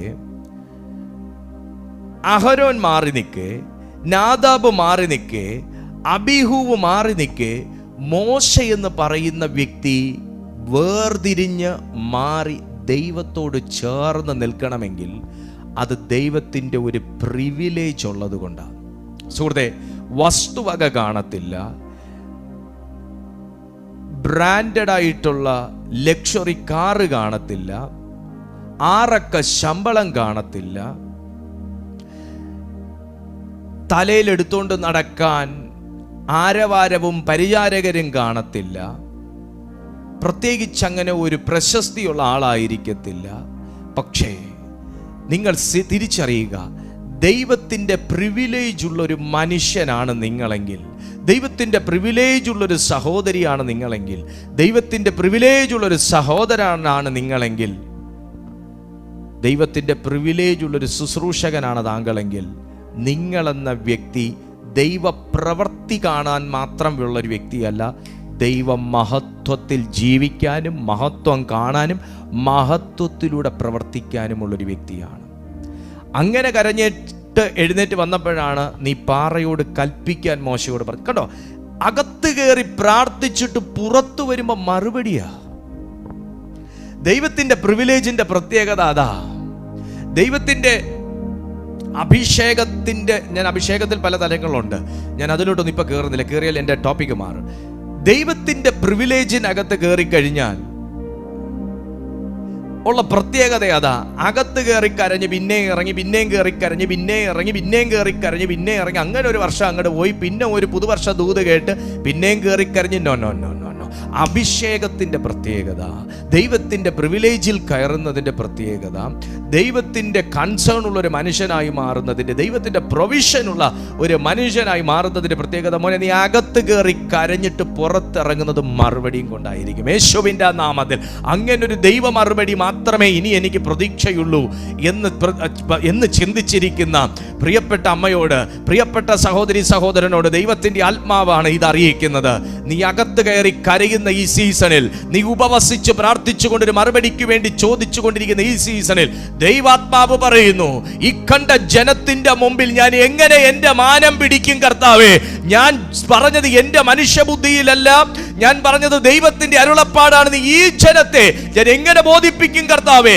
കുഞ്ഞുങ്ങൾ, കുട്ടികൾ, കന്നുകാലികൾ സഹിതം ചാകുമെന്ന് പറഞ്ഞ് എനിക്ക് നേരെ തീ കോരിയിട്ട് നിൽക്കുമ്പോ മറുപടിയായി ഇറങ്ങി വരണമേ എന്ന് പറഞ്ഞ് അകത്ത് കയറി കരഞ്ഞ മനുഷ്യൻ പുറത്തിറങ്ങി വരുന്നത് പാറയ്ക്കകത്തൊളിപ്പിച്ച വെള്ളത്തെക്കുറിച്ച് ദൈവം പറഞ്ഞു എന്നും പറഞ്ഞോണ്ടാ. യേശുവിന്റെ നാമത്തിൽ ഒരു നന്മയും കാണാനില്ലാണ്ട്, ഒരു മറുപടിയും കിട്ടാനില്ലാണ്ട്, ഇനി എവിടെന്ന് മറുപടി വരുമെന്ന് ചിന്തിച്ചിരിക്കുന്ന നിങ്ങളോട് ദൈവത്തിന്റെ ആത്മാവ് പറയുന്നു, അവിടെ കിടന്ന പാറയ്ക്കകത്ത് ഒളിപ്പിച്ച വെള്ളം മോശ പ്രാർത്ഥിച്ചപ്പോഴേ വെളിയിൽ വന്നുള്ളൂ. ആമേൻ, ഹല്ലേലൂയ. അവിടെ കിടന്ന പാറയ്ക്കകത്ത് ഒളിപ്പിച്ച വെള്ളം, ഞാനൊരു ദൂത് പറയാ, നിങ്ങളുടെ പട്ടണത്തിനകത്ത് നിങ്ങൾക്ക് വേണ്ടി ഒളിപ്പിച്ചിട്ടിരിക്കുന്ന നന്മയുണ്ട്. നിങ്ങൾ പാർക്കുന്ന രാജ്യത്തിൽ നിങ്ങൾക്ക് വേണ്ടി ഒളിപ്പിച്ചിട്ടിരിക്കുന്ന നന്മയുണ്ട്. പക്ഷെ പാറയുടെ പുറന്തോടുകൊണ്ട് അകത്തെന്തെന്ന് അറിയാൻ പറ്റാതെ നിൽക്കുന്ന നിങ്ങളുടെ പ്രാർത്ഥനയ്ക്ക് അതിനെ തുരന്ന് പുറത്തെടുക്കുവാൻ കഴിയുമെന്ന് ദൈവത്തിന്റെ ആത്മാവിൽ ഞാൻ പറയുന്നു. ആമേൻ. ചില നന്മകളൊക്കെ തോടുകൊണ്ട് കട്ടിപിടിച്ചിരിക്കുക, പുറത്തു വരാണ്ട്. ചില മറുപടികളൊക്കെ പാറ പിളർന്ന് പുറത്തു വരാണ്ട് മറുപടി കട്ടിപിടിച്ചിരിക്കുക പുറന്തോട്. ഇന്നത്തെ ഈ വചന ശുശ്രൂഷയിൽ ഞാൻ ആത്മാവിൽ തിരിച്ചറിയുന്നു, ചില കട്ടിയുള്ള പുറന്തോടുകൾ പൊളിഞ്ഞ് അകത്തുള്ള ദ്രാവകം പുറത്തു വന്നിരിക്കും. ചില മറുപടികൾ അകത്തിരുന്ന ദാഹം തീരുകയില്ല, ചില മറുപടികൾ അകത്തിരുന്നാൽ ജീവൻ നിലനിൽക്കുകയില്ല. അത് പൊളിഞ്ഞു പുറത്തു വരേണ്ടതാ. യേശുവിന്റെ നാമത്തിൽ കൽപ്പിക്കാനുള്ള അധികാരം യാഹുവ കൊടുത്താൽ മോശ പിന്നെ മിണ്ടാതിരിക്കുന്നതാ തെറ്റ്. ഹോ റമാന ശംദനെ റബൽ തലയാ സിയാന്ധരഗവധുരി ബിബിബിരിഗദ അർധുരരഗദ ശമ. സഹോദരി, നിങ്ങളിരിക്കുന്ന രാജ്യത്തിൽ നിങ്ങളുടെ മറുപടിയുണ്ട്, പക്ഷെ റിവീലായി വരണില്ല. നിങ്ങളായിരിക്കുന്ന സഭയിൽ മറുപടിയുണ്ട്, റിവീലായി വരണില്ല. നിങ്ങൾ ചെയ്യുന്ന ജോലിയിൽ നിങ്ങൾക്കുള്ള നന്മയുണ്ട്, കാണാൻ പറ്റുന്നില്ല. നമ്മൾ ചെയ്യുന്ന ശുശ്രൂഷയിൽ മറുപടിയുണ്ട്, വെളിപ്പെടാൻ സമ്മതിക്കുന്നില്ല. എന്നാ? കട്ടിയുള്ള പുറന്തോട്. പക്ഷേ ദൈവത്തിൻ്റെ VIP ആ പാറയോട് ചെയ്യേണ്ട താമസമേ ഉള്ളൂ, തോടുപൊളിയും. ഈ പണി അഹരോൻ ചെയ്ത കാര്യം നടക്കൂല, പെർമിഷൻ ഇല്ലാതെ. ഈ പണി ഇസ്രായേലിലെ 70 മൂപ്പന്മാരിൽ ആരെങ്കിലും വന്ന് പ്രാർത്ഥിച്ച് ചെയ്തെന്ന് പറഞ്ഞ് നടക്കില്ല. നിങ്ങളിലൂടെ സംഭവിക്കേണ്ടത്, നിങ്ങളിലൂടെ ചെയ്യേണ്ടത്, നിങ്ങളിലൂടെ നടക്കേണ്ടത്, നിങ്ങളെന്ന വ്യക്തിയെ ഈ കണ്ട ജനത്തിൻ്റെ മുമ്പിൽ മാന്യനാക്കി നിർത്തേണ്ടത്, നിങ്ങളെ വിളിച്ച ദൈവത്തിൻ്റെ, തമിഴിലാണെങ്കിൽ പൊറുപ്പെന്ന് പറയും, അത് ആണ്ടവർ പൊറുപ്പ്, അത് കടവുൾ പൊറുപ്പ്. ഈ മോശയെ വിളിച്ചത് ദൈവമാണ് എന്ന്, ഈ നിങ്ങളോട് സംസാരിച്ചത് മോശബുദ്ധിയിലല്ല ദൈവബുദ്ധിയിലാണ് എന്ന് തെളിയിക്കേണ്ടത് ദൈവത്തിൻ്റെ ഉത്തരവാദിത്വവും ദൈവത്തിൻ്റെ കാര്യവുമാണ്. നീ ദൈവത്തിൻ്റെ കാര്യത്തിൽ വിശ്വസ്തനായിരുന്നാൽ നിന്റെ കാര്യത്തിൽ ദൈവവും വിശ്വസ്തനായിരിക്കും. നിങ്ങൾ ദൈവിക കാര്യങ്ങളിൽ വിശ്വസ്തനായിരുന്നാൽ നിങ്ങളുടെ കാര്യത്തിൽ ദൈവവും വിശ്വസ്തനായിരിക്കും. നിങ്ങളിലൂടെ ചെയ്യേണ്ട കാര്യത്തിന് നിങ്ങൾ വിലക്ക് വയ്ക്കാതിരുന്നാൽ നിങ്ങൾക്ക് വേണ്ടി ചെയ്യേണ്ട കാര്യത്തിൽ വിലക്ക് വെക്കാൻ കർത്താവും ആരെയും അനുവദിക്കത്തില്ല. In the name of Jesus. So നിങ്ങളെ ദൈവം എന്തിനു വിളിച്ചു എന്ന് അറിയുക എന്നുള്ളതൊരു വലിയ കാര്യമാണ്. കഷ്ടത അനുഭവിക്കുക. ആരോ പറഞ്ഞു, ഈ ഭൂമിയിലെ കഷ്ടതയൊക്കെ അനുഭവിച്ചിട്ട് മരിച്ച് നിത്യതയിൽ പോയിട്ട് നമുക്ക് സമാധാനം അനുഭവിക്കാമെന്ന്. പക്ഷെ കർത്താവ് തിരിച്ചാ പറഞ്ഞേ, നിങ്ങൾ ഭൂമിയിൽ വാഴണമെന്നാ പറഞ്ഞേ. നിങ്ങൾ ഭൂമിയിൽ വാഴണമെന്നാ പറഞ്ഞേ. പൈശാചിക വാഴ്ചയ്ക്ക് മുകളിൽ ഇതറിഞ്ഞ വ്യക്തിക്ക് വാഴാനൊക്കത്തുള്ളൂ. ആകാശ ശക്തികളുടെ മേൽ ഇതറിഞ്ഞ വ്യക്തിക്ക് വാഴാനൊക്കത്തുള്ളൂ. അല്ലേ പിന്നെ ഇവിടെ കഷ്ടത അനുഭവിച്ചിട്ട് അവിടെ പോയി സന്തോഷിക്കാൻ മാത്രമാണെങ്കിൽ അവിടെ പോയ മഹാസന്തോഷമാണ്. എന്നാൽ അങ്ങനെയാണെങ്കിൽ ഈ പറയുന്ന ഇസ്രായേൽ ജനം ഞങ്ങൾ ദാഹം കൊണ്ട് ചത്തോളം, അവിടെ പോയിട്ട് ഞങ്ങൾ നിത്യതയിൽ പോയി ആനന്ദിക്കാന്ന് പറഞ്ഞാൽ പോരെ? മോശയ്ക്കും പറഞ്ഞാൽ പോരെ? വെള്ളം കുടി, അതൊക്കെ ഇവിടുത്തെ കാര്യമല്ലേ? വെള്ളമൊക്കെ ഇവിടുത്തെ കാര്യം, അവിടെ നമുക്ക് ജീവജല നദിയുണ്ട് എന്ന് പറഞ്ഞാൽ പോരെ? നോ, പാറയോട് കൽപ്പിക്കുക എന്നുള്ളത് ഭൂമിയിൽ വാഴുക എന്ന് പറഞ്ഞ ദൈവത്തിൻ്റെ വാക്കിനകത്ത് കിടക്കുന്ന കാര്യമാണ്. ഹല്ലേലൂയ. പാറയൊക്കെ ഇവിടുത്തെ കാര്യമല്ലേ? നമ്മൾ അവിടെ പോയി നോ. നിങ്ങൾ മനസ്സിലാക്കുക എന്താ ബൈബിൾ പറയുന്നതെന്ന്. നമ്മൾ അടിമ ജീവിതമല്ല, നമ്മളൊരു അധികാരമുള്ള ജീവിതമാണ്.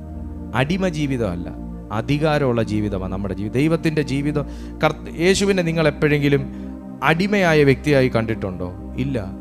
അവിടെ ഇസ്രായേലിലെ ജനമെല്ലാം കൂടെ പറഞ്ഞത്, നമ്മുടെ പുരോഹിതന്മാരൊന്നും ശുശ്രൂഷിക്കുന്ന പോലെ അല്ലല്ലോ, ഇവൻ അധികാരത്തോടെ ദുരാത്മാക്കളോട് പോലും ആജ്ഞാപിക്കുന്നു. അധികാരത്തോടെ, അധികാരത്തോടെ. എന്തൊരു വാക്കാ അത്, അധികാരത്തോടെ. അപ്പോൾ ആരുടെ സ്നേഹത്തിന് വേണ്ടിയും യേശു തൻ്റെ മേലുള്ള അതോറിറ്റി കീഴ്പ്പെടുത്തി കൊടുത്തില്ല. യേശു എല്ലാവരെയും സ്നേഹിച്ചു. യേശുവിനെയും പലരും സ്നേഹിച്ചു, ഒരുപാട് പേർ വെറുത്തു. പക്ഷെ ആരുടെ സ്നേഹത്തിന് വേണ്ടിയും ദൈവം പകർന്നത് കൊണ്ട് കീഴ വെച്ചു കൊടുത്തില്ല. മോശയും അങ്ങനെ തന്നെ. ജനത്തിൻ്റെ സ്നേഹത്തിനും പ്രീതിക്കും വേണ്ടി മോശയും ഒന്നും ചെയ്തില്ല. നമ്മളും ചെയ്യല്ല, നമ്മളും ചെയ്യരുത്. ആരുടെ പ്രീതിക്ക് വേണ്ടി ഒന്നും ചെയ്യണ്ട. എന്നിൽ പ്രീതി ഉളവാകണമെങ്കിൽ അത് ദൈവത്തിനുളവാകണം. ദൈവം അനുകൂലമെങ്കിൽ പ്രതികൂലമാര്? അതാ ദൈവത്തിൻ്റെ വചനം. നമ്മളിപ്പോൾ ദൈവത്തെ പിന്നെ പരിഗണിക്കാൻ, നമ്മൾ മനുഷ്യരെ പരിഗണിക്കാൻ പുറകെ ഓടുക. ആ വ്യക്തിയുടെ സ്നേഹം പിടിക്കാൻ, ഈ വ്യക്തിയുടെ സ്നേഹം പിടിക്കാൻ, ആ അമ്മാമ്മയെ സുഖിപ്പിക്കാൻ, ഈ അപ്പാപ്പനെ സുഖിപ്പിക്കാൻ നമ്മളിങ്ങനെ ഓടുക. ദൈവം നിർത്തിയിരിക്കുന്ന സ്ഥലത്ത് നിർത്തിയിരിക്കുന്ന പദവി മനസ്സിലാക്കി നിൽക്കുക. അത് മോശ പറഞ്ഞു, മറ്റവർ നിൽക്കേണ്ട സ്ഥലത്ത് നിൽക്കട്ടെ, നീ നിൽക്കേണ്ട സ്ഥലം എൻ്റെ അടുത്താ. പക്ഷെ പലരും ഇപ്പം അകലം വിട്ടാ നിൽക്കുന്നത്, ദൈവവുമായിട്ട് അകലം വിട്ടാ നിൽക്കുന്നത്. കാര്യം പ്രാർത്ഥനയ്ക്ക് മറുപടി കിട്ടാത്തതും അമിത ഭാരവും ഒക്കെ തന്നെയാണ് കാരണം. പക്ഷെ അകലം വിട്ടാ നിൽക്കുന്നത്. അടുത്തു വന്നാൽ ചില കാര്യങ്ങൾ ദൈവത്തിന് അറിയിക്കാനുണ്ട്. അടുത്തു വന്നാൽ ചില കാര്യങ്ങൾ ദൈവത്തിന് അറിയിക്കാനുണ്ട്. നിങ്ങളോട് ദൈവം സംസാരിച്ചു കൊണ്ടിരുന്നൊരു കാലമുണ്ട്. നിങ്ങളിലൂടെ ദൈവം സംസാരിച്ചു കൊണ്ടിരുന്നൊരു കാലമുണ്ട്. നിങ്ങളെ ദൈവം ചില കാഴ്ചകൾ കാണിച്ചൊരു സമയമുണ്ട്. നിങ്ങളോട് ദൈവം ചില കാര്യങ്ങൾ വെട്ടിത്തുറന്ന് പറഞ്ഞ സന്ദർഭങ്ങളുണ്ട്. പക്ഷെ അതൊക്കെ നിന്നുപോയ ആരോ ഈ മീറ്റിങ്ങിൽ എന്നെ കേൾക്കുന്നുണ്ട്. അതൊക്കെ അങ്ങ് ഇപ്പം മങ്ങിപ്പോയ, അതൊക്കെ അങ്ങ് നിലച്ചു പോയതുപോലെ, അതൊന്നും അങ്ങോട്ട് ആക്റ്റീവ് ആകാത്ത പോലെ. പ്രാർത്ഥിക്കുന്നുണ്ടോ? ഉണ്ട്. ദൈവഭാഗത്താണോ? ആണ്. പക്ഷേ ഇപ്പോൾ ഈ ഇസ്രായേൽ മൂപ്പന്മാരും അബീദാമും അഹരോനും അബിഹൂവും നാദാബും അഹരോനും ഒക്കെ നിൽക്കുന്നത് പോലെ ഒരു ലെവലിൽ എന്നുള്ളതല്ലാതെ മോശ നിന്ന ഒരു റേഞ്ചിലേക്ക് കയറി വരാൻ നിങ്ങൾക്ക് പറ്റിയിട്ടില്ല. അങ്ങനെയുള്ളവർ ഈ മീറ്റിങ്ങിൽ അറ്റൻഡ് ചെയ്യുമ്പോൾ പരിശുദ്ധാത്മാവ് നിങ്ങളോട് അറിയിക്കുകയാണ്, നിങ്ങളുടെ മേലുള്ള ഒരു സെലക്റ്റീവായിട്ടുള്ളൊരു കോളിംഗ് നിങ്ങളെപ്പോഴും മറന്നുപോയി. പക്ഷേ വിഷമിക്കേണ്ട, നിങ്ങൾ ദൈവസന്നിധിയിൽ ഉറയ്ക്കാൻ കർത്താവിൻ്റെ ആത്മാവ് പറയുന്നു. നിങ്ങളെ വിളിച്ച വിളിയിലേക്ക് പരിശുദ്ധാത്മാവ് എഴുന്നേൽപ്പിക്കുന്ന ഒരു ടൈമുണ്ട്. നിങ്ങളെ പുറകിലേക്ക് വലിക്കുന്ന ഒത്തിരി സംഗതികളുണ്ട്. പുറകിലേക്ക് നിങ്ങളെ വലിച്ചോണ്ട് പോകുന്ന ഒത്തിരി ചരടുകളുണ്ട്. ഞാൻ ഈ മീറ്റിങ്ങിൽ സംസാരിച്ചുകൊണ്ടിരിക്കുമ്പോൾ എനിക്ക് കാണാം, എനിക്ക് അങ്ങനെ എന്തോ ആരുടെയോ മുടിയിൽ പിടിച്ചിട്ട്, മുടിയിൽ ഒത്തിരി കയറുകൾ കൊണ്ട് കെട്ടി, ഇങ്ങനെ കറുത്ത നിറമുള്ള കയറുകൾ മുടിയിൽ കെട്ടിയിട്ട് ഇങ്ങനെ പുറകിലേക്ക് വലിക്കുമ്പോൾ തല കൊണ്ട് ആദ്യം പുറകിലേക്ക് ആഞ്ഞ് വലിച്ചുകൊണ്ട് പോകുന്ന ഒരുപാട് കയറുകൾ ഒരു വ്യക്തിയുടെ മുടിയിൽ കെട്ടിയിട്ട് വലിച്ചു കൊണ്ടുപോകുന്ന ഒരവസ്ഥ എന്നെ കർത്താവിൻ്റെ ആത്മാവ് കാണിക്കുന്നു. ഒന്നല്ല, പല കയറുകൾ, ഒരു പ്രശ്നമല്ല, പല പ്രശ്നങ്ങൾ, ഒരു വ്യക്തിയല്ല, പല വ്യക്തികൾ. ആ നിലയിൽ പുറകിലോട്ട് വലിച്ചു കൊണ്ടുപോകുന്ന ഒത്തിരി കാരണങ്ങൾ ഇന്ന് ആരെയൊക്കെയോ അറ്റാക്ക് ചെയ്യുന്നുണ്ട്. ദൈവത്തിൻ്റെ ആത്മാവ് പറയുന്നു, അഹരോൻ നിൽക്കേണ്ട സ്ഥലത്ത് നിന്നാൽ മോശ കേൾക്കേണ്ടത് കേൾക്കത്തില്ല. ഹല്ലേലൂയ. അഹരോൻ നിൽക്കുന്ന സ്ഥലത്ത് നിന്നാൽ മോശ കാണേണ്ടത് കാണത്തില്ല. സോ മോശ, നീ നിൽക്കേണ്ട സ്ഥലത്ത് നിൽക്കുക. നിന്നെ വിളിച്ചത് അഹരോനല്ല, നിന്നെ വിളിച്ചത് ദൈവമാണ്. ആമേൻ. ഹല്ലേലൂയ. നിന്നെ വിളിച്ചത് ദൈവമാണ്. അതുകൊണ്ട് ആ വിളിയിൽ നിൽക്കാൻ പരിശുദ്ധാത്മാവ് ചിലരോട് പറയുന്നു. മോശ മാത്രം, ഭയങ്കര വാക്കല്ലേ അത്, മോശ മാത്രം. നിങ്ങളൊന്ന് ഓർത്തു നോക്കിയേ, എത്ര വലിയ കോളിങ്ങാണ് നമ്മുടെയൊക്കെ മേൽ കിടക്കുന്നത്. നീ മാത്രം എൻ്റെ അടുത്ത് കയറി വരിക. അതെന്താണ് സൂചിപ്പിക്കുന്നതെന്ന് ചോദിച്ചാൽ, ഇവിടെ ദൈവത്തിൻ്റെ സാന്നിധ്യത്തിലേക്ക് പ്രവേശിക്കാൻ ദൈവം അനുവദിച്ച ഒരൊറ്റ വ്യക്തി മാത്രം. കാരണം അതിന് ഒരുക്കം ആവശ്യമാണ്. ദൈവത്തിൻ്റെ സാന്നിധ്യത്തിലേക്ക് കയറാൻ ഒരുക്കം ആവശ്യമാണ്.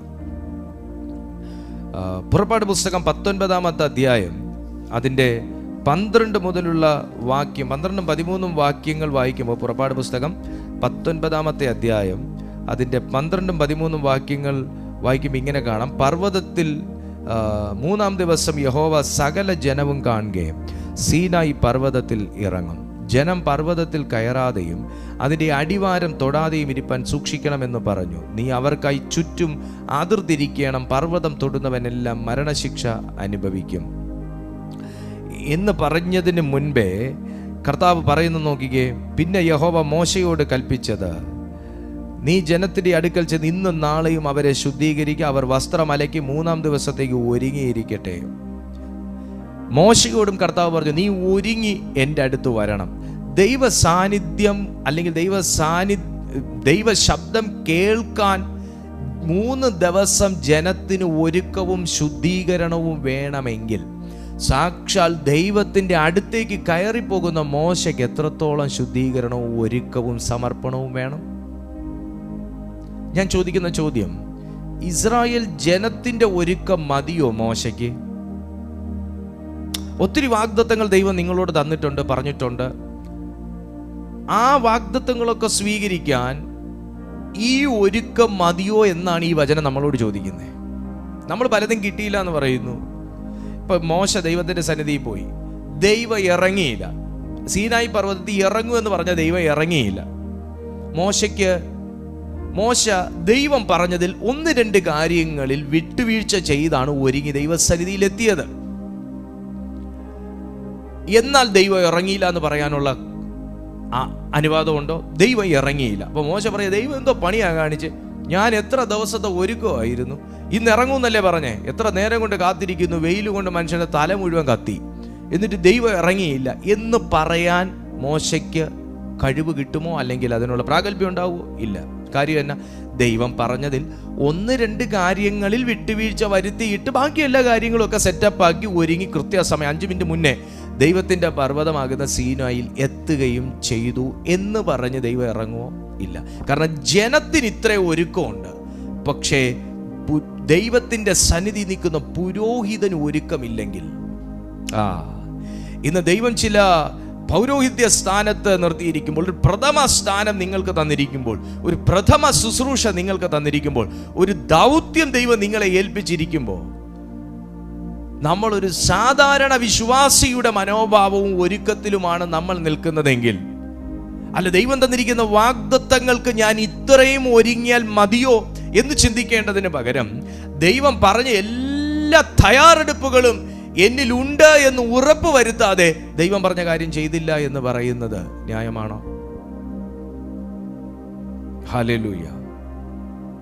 നമ്മൾ ഒത്തിരി കാര്യങ്ങൾ തിരുവെഴുത്തിൽ നിന്ന് മനസ്സിലാക്കാനുണ്ട്. എന്നാൽ സമയക്കുറവ് കൊണ്ട് എനിക്ക് നിർത്തിയേ പറ്റത്തുള്ളൂ. മോശയെ പ്രത്യേകമായ ഒരു ഒരുക്കം ദൈവത്തിൻ്റെ സന്നിധിയിൽ വരാൻ മോശയ്ക്കുണ്ടായിരുന്നു. അതുകൊണ്ടാണ് മോശയോട് അടുത്തു വരാൻ ദൈവത്തിൻ്റെ ആത്മാവ് പറഞ്ഞത്. നമ്മൾ പഴയ നിയമത്തിൽ കാണുന്ന മോശ പുതിയ നിയമത്തിലെ ക്രിസ്തുവിൻ്റെ ഛായയാണ്. പഴയ നിയമത്തിൽ കാണുന്ന മോശ പുതിയ നിയമത്തിലെ ക്രിസ്തുവിൻ്റെ ഛായയാണ്. തിമോത്തിയോസിൻ്റെ ഒന്നാമത്തെ ലേഖനം 2-ാമത്തെ അധ്യായം, തിമോത്തിയോസിന് എഴുതിയ ഒന്നാമത്തെ ലേഖനം 2-ാമത്തെ അധ്യായം അതിൻ്റെ 4-5 വാക്യങ്ങൾ പറയുമ്പോൾ നമ്മൾ നോക്കിക്കേ.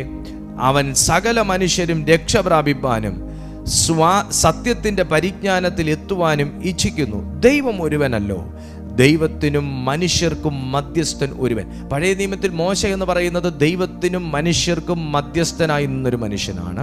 എന്നാൽ പുതിയ നിയമത്തിലേക്ക് വരുമ്പോൾ കർത്താവായ യേശുക്രിസ്തു ദൈവത്തിനും മനുഷ്യനും മധ്യസ്ഥനായി നിന്ന് തൻ്റെ രക്തം മുഖേന ആ മധ്യസ്ഥൻ്റെ ആവശ്യകതയെ നികത്തി ആ രക്തത്തിൻ്റെ യോഗ്യതയാൽ ഡയറക്റ്റായി പിതാവുമായി ഒരു ബന്ധത്തിലേക്ക് നമ്മെ എത്തിച്ച പരിശുദ്ധനാകുന്ന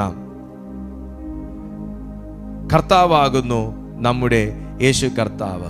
നമ്മെ എന്താണ് ഈ ഒരു മധ്യസ്ഥൻ, കർത്താവായ യേശു ക്രിസ്തു എന്ന മധ്യസ്ഥനിലൂടെ ചെയ്തത് എന്ന് നോക്കുമ്പോൾ ഹെബ്രായർക്ക് എഴുതിയ ലേഖനം 4-ാമത്തെ അധ്യായം, ഹെബ്രായർക്ക് എഴുതിയ ലേഖനം 4-ാമത്തെ അധ്യായം അതിൻ്റെ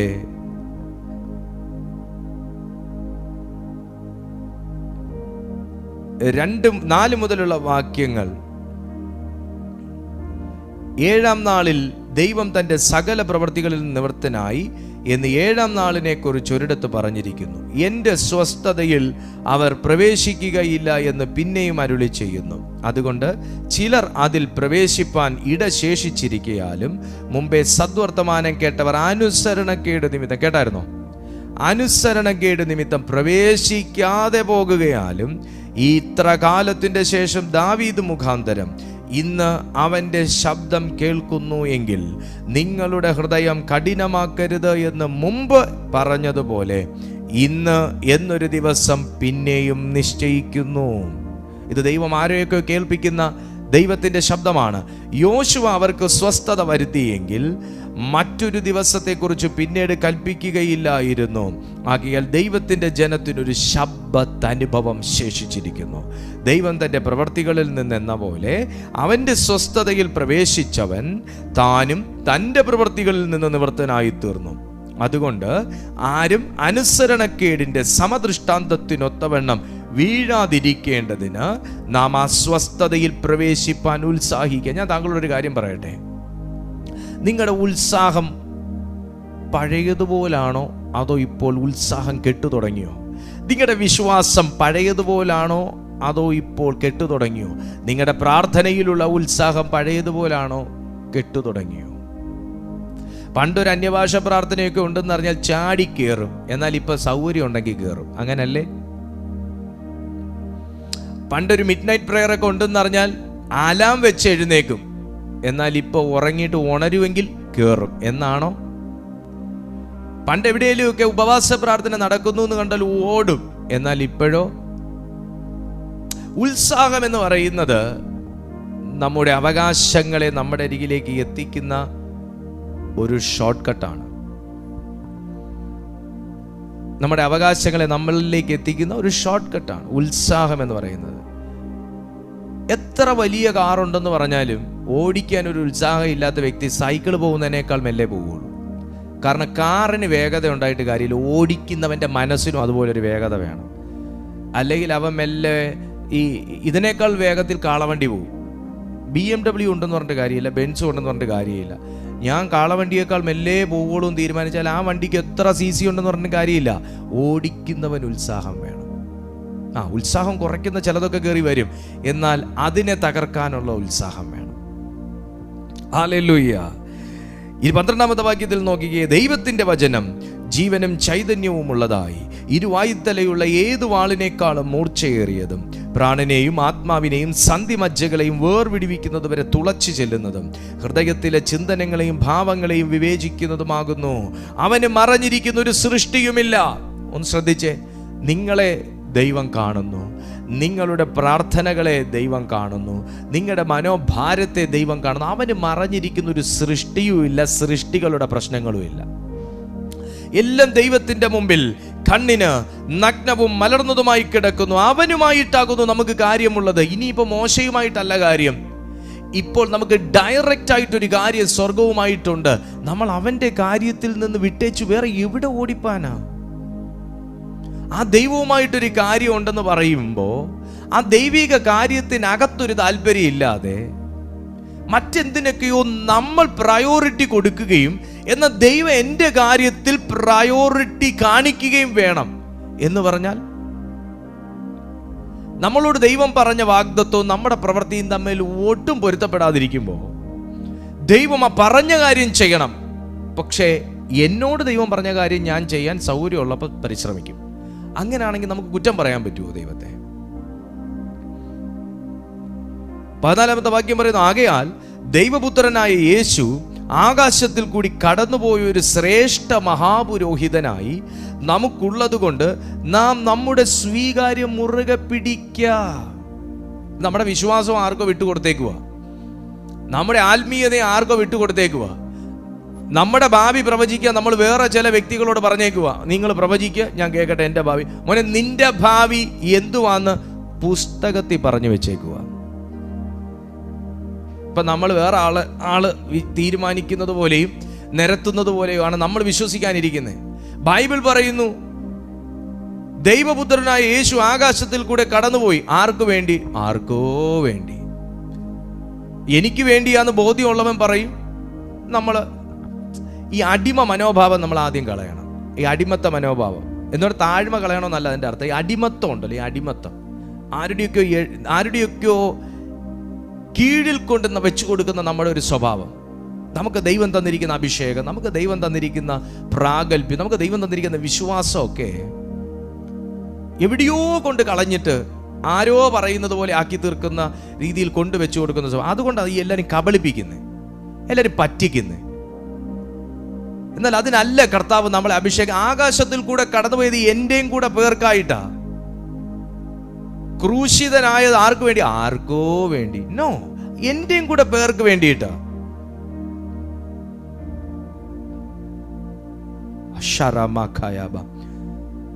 ആ കടന്നുപോയൊരു ശ്രേഷ്ഠ മഹാപുരോഹിതനായി നമുക്കുള്ളത് കൊണ്ട് നമ്മുടെ സ്വീകാര്യം മുറുകെ പിടിക്കുക. ഇപ്പോഴും പാപിയാണ് ഞാൻ, ഇപ്പോഴും കുറവുകളുള്ളവനാണ്, ബലഹീനത ഉള്ളവനാണ്. യെസ്, കുറവുകളുണ്ട്, ബലഹീനതയുണ്ട്. നിങ്ങൾ വീണ്ടും പാപം ചെയ്തോ? നിങ്ങൾ വീണ്ടും ബലഹീനനായി പോയോ? വീണ്ടും നിങ്ങൾ അവിശ്വസ്തനായി പോയോ? കേൾക്കുക, ബൈബിൾ പറയുന്നു, നമുക്കുള്ള മഹാപുരോഹിതൻ നമ്മുടെ ബലഹീനതകളിൽ സഹതാപം കാണിപ്പാൻ കഴിയാത്തവനല്ല. പ്രാർത്ഥിച്ചിട്ട് മറുപടി കിട്ടിയില്ല എന്ന് പറഞ്ഞ് നിങ്ങൾ ദൈവത്തോട് പരാതി പറഞ്ഞൊരു വ്യക്തിയാണോ? വിഷമിക്കണ്ട. ഇനി ഒരിക്കലും പ്രാർത്ഥിക്കാൻ ഉദ്ദേശിക്കുന്നില്ല എന്ന് നിങ്ങൾ പറഞ്ഞോ? നിങ്ങൾ വിഷമിക്കണ്ട. ഞാൻ ഇനി ബൈബിൾ കൈകൊണ്ട് തൊടുകയില്ല എന്ന് നിങ്ങൾ പറഞ്ഞു പോയോ? വിഷമിക്കണ്ട. എന്ത് വികാരത്തിൽ, എന്ത് വേദനയിൽ, എത്ര മനസ്സ് തകർന്ന് നുറുങ്ങിയിട്ടുമാണ് നിങ്ങൾ ദൈവ മുമ്പിൽ അങ്ങനെ പറഞ്ഞത് എന്ന് മനസ്സിലാക്കാൻ കഴിയാതെ വണ്ണം എൻ്റെ ദൈവത്തിൻ്റെ കാത് മന്ദമായി പോകുകയോ ബുദ്ധി കെട്ടപ്പെടുകയോ ചെയ്തിട്ടില്ല. ബൈബിൾ പറയുന്നു, ആകാശത്തിൽ കൂടെ കടന്നുപോയ ഒരു ശ്രേഷ്ഠ മഹാപുരോഹിതൻ നമുക്ക് അവിടെ ഉള്ളത് കൊണ്ട് നമ്മുടെ ബലഹീനതകളിൽ സഹതാപം കാണിപ്പാൻ കഴിയാത്തവനല്ല. പാപമൊഴികെ സർവത്തിലും നമുക്ക് തുല്യമായി പരീക്ഷിക്കപ്പെട്ടവനത്രേ നമുക്കുള്ളത്. ഗെത്സമന തോട്ടത്തിൽ കർത്താവ് 2 വട്ടം പ്രാർത്ഥിച്ചു. തൻ്റെ നിര്യാണകാലവുമായി ബന്ധപ്പെട്ടുള്ളൊരു കൺഫർമേഷന് വേണ്ടിയിട്ട് പ്രാർത്ഥിച്ചു. മറുപടി കിട്ടിയില്ല. മറുപടി കിട്ടാത്തതിൻ്റെ വേദന എന്താണ് ഭൂമിയിൽ ഒരു മനുഷ്യൻ അനുഭവിക്കുന്നത് എന്ന് സാക്ഷാൽ മധ്യസ്ഥനായ ശ്രേഷ്ഠ മഹാപുരോഹിതനായ യേശു അനുഭവിച്ചതുകൊണ്ട് അവിടുന്ന് നമ്മൾ പ്രാർത്ഥിച്ചിട്ട് മറുപടി കിട്ടാത്ത സമയം എന്തെങ്കിലുമൊക്കെ വിടുവാ പറഞ്ഞു പോയി എന്ന് പറഞ്ഞ് നമ്മളോട് സഹതാപം കാണിക്കാൻ മനസ്സലിവില്ലാത്തവനല്ല. ആരോ പറഞ്ഞു, ദൈവത്തോട് മറുതലിക്കരുത്, യഹോവ നിന്നെ കീറിക്കളയും. ദൈവത്തോട് മറുതലിച്ചാൽ കീറും. പക്ഷെ നമ്മൾ ഈ തുമ്മുന്നതിനും തലപൊക്കുന്നതിനും എല്ലാം കീറുന്ന ഒരു ദൈവം. നമ്മളത് പേപ്പറാണോ അങ്ങനെ കീറിക്കളയാൻ? ദൈവത്തിനൊരു പേപ്പറിന് വേണ്ടി ഒരു പുത്രനെ കൊടുക്കണോ? Hallelujah, praise God. പറഞ്ഞങ്ങ് പേടിപ്പിക്കുക മനുഷ്യനെ, പേടിപ്പിക്കുന്ന സുവിശേഷം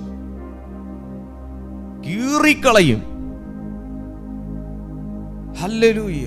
ശ്രേഷ്ഠ മഹാപുരോഹിതൻ കീറാൻ വേണ്ടിയാണോ നമുക്ക് വേണ്ടി കർത്താവ് ക്രൂശിതനായേ? എന്നാ പിന്നെ പുത്രനെ അവിടെ സേഫ് ആക്കിയിട്ട് നമ്മളെ കീറുന്നതല്ലേ ദൈവത്തിന് കുറച്ചുകൂടെ നല്ലത്? തൻ്റെ ഒരു പാർട്ടാണ് നമുക്ക് വേണ്ടി തന്നത്.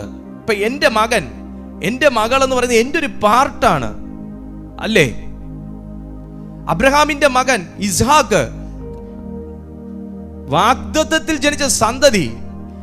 അതോ ആ വയസ്സ് ചെന്ന സമയത്ത് ദൈവം കൊടുത്ത ഒരു ഗിഫ്റ്റ് എന്നൊക്കെ പറയാമോ അതിനെ? അതിലും വലുതെന്തോ ഒരു പാർട്ടാണ് അദ്ദേഹത്തിന്റെ ഒരു പാർട്ടാണ് മകൻ. ആ മകനെ കൊടുക്കുമ്പോൾ പിതാവിന്റെ ഉള്ളിൽ വേദന ഇല്ലാഞ്ഞിട്ടാണോ കൊടുക്കുന്നത്? എങ്കിലും ദൈവത്തോടുള്ള അനുസരണം, എന്തോ ദൈവത്തിലുള്ള മനുഷ്യന്റെ വിശ്വാസം അബ്രഹാമിന്റെ, അതുകൊണ്ടാണ് കൊടുക്കുന്നത്. ആ ഒരു ദൈവം ഭൂമിയിൽ ഒരു മനുഷ്യനെ കീറാൻ നോക്കിയിരിക്കുവാണോ ഇങ്ങനെ? എന്നാൽ അനുസരണം കെട്ട ഒരു മക്കളുടെ മേൽ വ്യാപരിക്കുന്ന ഒരു ആത്മാവിന് കീഴ്പ്പെട്ട ഒരു മനുഷ്യനെ ദൈവത്തിന് രക്ഷിക്കാൻ വരുന്നതിനും ഒരു പരിമിതിയുണ്ട്. കാരണം ഭൂമിയിൽ മനുഷ്യന് ദൈവം ഫ്രീ വിൽ തന്നിട്ടുണ്ട്. ഭൂമിയിൽ മനുഷ്യന് ദൈവം ഫ്രീ വിൽ തന്നിട്ടുണ്ട്. സ്വന്തമായി തീരുമാനിക്കാം, ഇച്ഛയെടുക്കാം, ഇച്ഛിക്കാം. നമുക്കതിനുള്ള ഫ്രീ വിൽ തന്നിട്ടുണ്ട്. അതുകൊണ്ട് ദൈവം മനുഷ്യന്റെ കാര്യത്തിൽ ഇടപെടുന്നതിനും, പ്രവാചകന്മാരെ അയക്കുന്നതിനും, വചനത്തിലൂടെ ഇടപെടുന്നതിനും, ബോധ്യങ്ങൾ തരുന്നതിനും, ഷോർട്ട് മെസ്സേജസ് തരുന്നതിനും, ആലോചനകൾ തരുന്നതിനും, സ്വപ്നം കാണിക്കുന്നതിനും എല്ലാം ദൈവം ലിമിറ്റേഷൻ വെക്കും. കാരണം ദൈവം മനുഷ്യന്റെ പ്രൈവസിക്കകത്ത് കയറി വെടിവെക്കാൻ ആഗ്രഹിക്കുന്നില്ല. എന്നാൽ നിങ്ങളെ ദുരന്തത്തിലേക്ക് തള്ളിവിടാതിരിക്കാൻ വേണ്ടിയിട്ടാണ് പ്രവാചകനെ അയക്കുന്നതും, ദൂതുകൾ തരുന്നതും, സ്വപ്നങ്ങൾ കാണിക്കുന്നതും, ഷോർട്ട് മെസ്സേജസ് കൊണ്ടുവരുന്നതും, എല്ലാം മെസ്സേജുകളിലൂടെ തരുന്നതും, ഒരു വാക്യം എഴുതി കാണിക്കുന്നതും എല്ലാം ദൈവം നമ്മളോട് സംസാരിക്കാൻ വേണ്ടി തിരഞ്ഞെടുക്കുന്ന മീഡിയമാണ്. എന്നാൽ എപ്പോഴും വന്ന് ഇടിച്ചു കയറി സംസാരിക്കത്തില്ല ദൈവം. ആ ദൈവം നിങ്ങളെന്ന വ്യക്തി പ്രാർത്ഥനയിൽ അല്പം തളർന്നു പോയി, കാരണം നിങ്ങൾ ചില കാര്യങ്ങൾ അത്ര ഇച്ഛിച്ച് പ്രാർത്ഥിച്ചിട്ട് മറുപടി കിട്ടിയില്ല എന്ന് പറഞ്ഞ് നിങ്ങളെ ഉപേക്ഷിക്കത്തില്ല. പ്രാർത്ഥനയ്ക്ക് മറുപടി വന്നില്ല എന്ന് പറഞ്ഞ് നിങ്ങളെ ഉപേക്ഷിച്ചു എന്ന് അർത്ഥമില്ല. പ്രാർത്ഥനയ്ക്ക് മറുപടി കിട്ടാതിരുന്നിട്ട് ഇന്ന് നിങ്ങൾ ജീവിച്ചിരിക്കുന്നു, ഇന്നും ആ കാര്യങ്ങൾ അവിടെ നിലനിൽക്കെ ഇന്നും നിങ്ങൾ കണ്ടിന്യൂ ചെയ്യുന്നെങ്കിൽ that's a God's planning. Hallelujah. എനിക്ക് നന്നായിട്ടറിയാം എൻ്റെ മെസ്സേജ് വേറൊരു സ്റ്റൈലിലോട്ട് ഇപ്പോൾ പൊയ്ക്കൊണ്ടിരിക്കുന്നതെന്ന്. കാരണം എന്നെ ഒരു വാക്യത്തിൽ നിന്ന് മറ്റൊരു വാക്യത്തിലോട്ട് പോകാൻ വിടുന്നില്ല. ഇതാർക്കോ വേണ്ടിയിട്ട് പരിശുദ്ധാത്മാവ് ഇടപെടുന്നതാണ്. എൻ്റെ ടൈമും കഴിഞ്ഞു ഓൾറെഡി. മെസ്സേജ് ഏകദേശം ഒരു 15 മിനിറ്റ് മുന്നേ ഞാൻ ക്ലോസ് ചെയ്യേണ്ടതാണ്, പക്ഷെ സമയവും കടന്നു. നോക്കൂ, അപ്പൊ ഇപ്പോഴും നമ്മൾ ദൈവത്തിന് വെറുക്കപ്പെട്ട ഒരു കനിയല്ല കേട്ടോ. നിങ്ങൾ വെറുക്കപ്പെട്ട ഒരു കനി, എൻ്റെ കുടുംബത്തെ ദൈവത്തിന് വേണ്ട. വേറെ ആരൊക്കെ ഇങ്ങനെ പറഞ്ഞു കേട്ടു, ദൈവത്തിന് പണമുള്ളവരെ മതി. നമ്മുടെ പണവും കൊണ്ടല്ലേ ദൈവം അവിടെ ജീവിച്ചു പോകുന്നത്, കറണ്ട് ബില്ലും അടയ്ക്കുന്നേ. ദൈവത്തിന് പണം വേണ്ട, ദൈവത്തിന് പണത്തിന്റെ ആവശ്യമില്ല.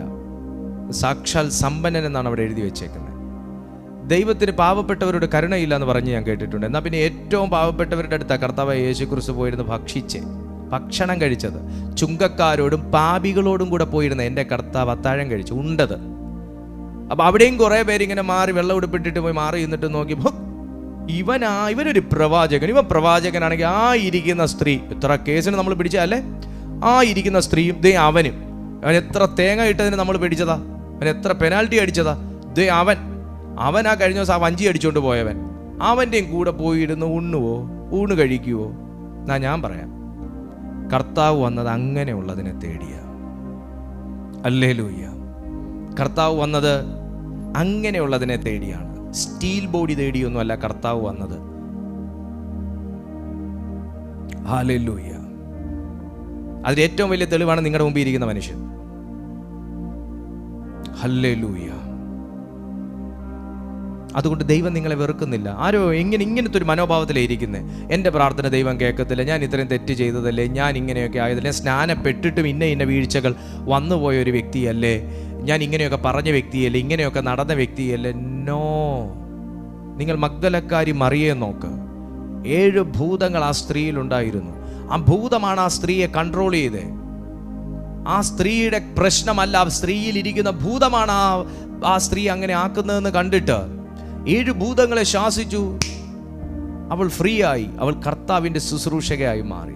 സഹോദര, നിന്നെ കൊണ്ട് ദൈവത്തെ തള്ളി പറയിക്കുന്നതും, നിങ്ങളെ കൊണ്ട് ദൈവത്തെ വെറുപ്പിക്കുന്നതും, നിങ്ങളെ കൊണ്ട് ദൈവത്തിന് കൊള്ളരുതാത്തവനാക്കുന്നതും എല്ലാം ഒരു കൺട്രോളിങ് സ്പിരിറ്റാണ്. ഒരു കൺട്രോളിങ് സ്പിരിറ്റാണ്. എൻ്റെ കൺട്രോളിങ് സ്പിരിറ്റ് ക്രിസ്തു ആയി വരുന്നത് വരെ ഈ ഗെയിം തുടരും.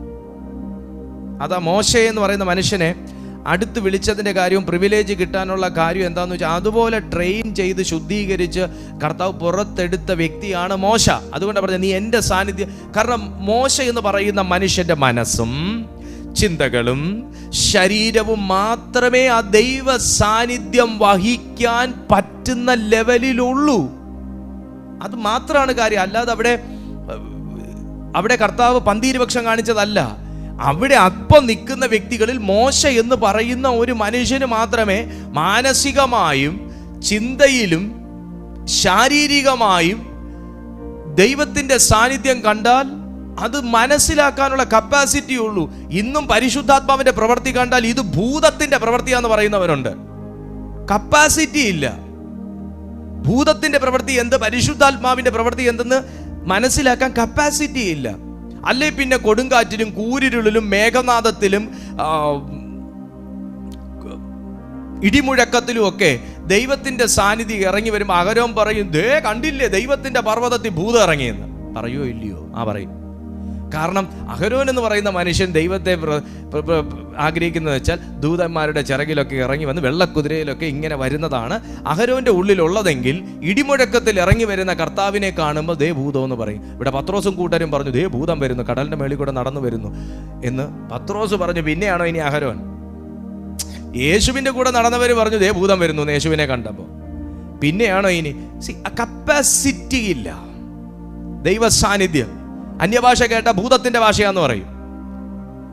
കപ്പാസിറ്റി ഇല്ല. കാരണം ബോധ്യം വന്നാലേ അത് ആർക്കാണേലും നമ്മുടെ ബോധ്യങ്ങൾക്കനുസരിച്ച് ദൈവം നമ്മുടെ കാര്യത്തിൽ ഇടപെടത്തുള്ളൂ. ഹല്ലേലൂയ. ഞാൻ പഠിപ്പിക്കുന്നതിനകത്ത്, ഞാൻ മനസ്സിലാക്കിയതിനകത്ത് പോലും ഒതുങ്ങി നിൽക്കുന്നതല്ല ദൈവത്തിന്. ഇനി എത്രയോ കോടി വർഷങ്ങൾ ഇനിയും ദൈവത്തെക്കുറിച്ച് പഠിക്കാൻ കിടക്കുന്നു കാര്യങ്ങൾ. നമ്മൾ ജീവിച്ചിരിക്കത്തില്ല എന്ന് മാത്രം. എന്നാൽ പോലും തീരത്തില്ല. കോടി വർഷങ്ങൾ നമുക്ക് ഈ ഭൂമിയിൽ ആയുസ് തന്നാൽ പോലും ദൈവത്തിൻ്റെ മഹത്വത്തെക്കുറിച്ചോ പ്രവൃത്തികളെക്കുറിച്ചോ മാനിഫെസ്റ്റേഷനെ കുറിച്ചോ നമ്മൾ പഠിച്ചു തീരത്തില്ല. നമ്മൾ ഉദ്ദേശിക്കുന്ന ഒരു 7-8 കാര്യങ്ങളുണ്ട്. അതിനകത്ത് നിൽക്കണം പരിശുദ്ധാത്മാവ്, അതിൻ്റെ പ്രവൃത്തി. അതിനപ്പുറം ഒന്ന് കടന്നാൽ അത് ഭൂതം. അങ്ങനെയാണ് മാനുഷിക വിധി. എന്നാൽ അങ്ങനെ അല്ല. അവിടെ മോശ എന്ന് പറയുന്ന മനുഷ്യന് മാത്രമേ ഉള്ളൂ ആ ദൈവസാന്നിധ്യം ഇറങ്ങിക്കഴിഞ്ഞാൽ അത് എന്തെന്ന് സെൻസ് ചെയ്യാനുള്ള. നമ്മുടെ ലൈഫിൽ സംഭവിക്കുന്നത് ദൈവികമാണോ പൈശാചികമാണോ നമുക്ക് കൺവിൻസ്ഡ് ആക്കി തരും ദൈവം. ദൈവം അത് നമുക്ക് ട്രാൻസ്ലേറ്റ് ചെയ്ത് വരും. ആ ഒരു ഇൻസിഡൻറ്റ് എന്താണ്? അത് സാന്നിധ്യവുമായി അടുത്ത് വസിക്കുന്ന ഒരു വ്യക്തിക്ക് കർത്താവ് കൊടുക്കുന്ന ഒരു കൃപയാണ്. സാന്നിധ്യവുമായി അടുത്ത് വസിക്കുന്ന. എനിക്ക് ടൈം കഴിഞ്ഞു കേട്ടോ. ഇനി നമുക്ക് കണ്ടിന്യൂ ചെയ്യാനുള്ള നിർവാഹമില്ല. നമുക്ക് അടുത്തൊരു ദിവസം ഇതിൻ്റെ കണ്ടിന്യൂഷൻ എടുക്കാൻ കർത്താവ് പറയുവാണെങ്കിൽ. ഞാൻ ഇന്ന് പറഞ്ഞു വന്ന ഇതാണ്, ദൈവത്തിൻ്റെ VIP ആയി മാറിക്കഴിഞ്ഞാൽ ഈ കാര്യങ്ങളൊക്കെ നമുക്ക് സാധിക്കും.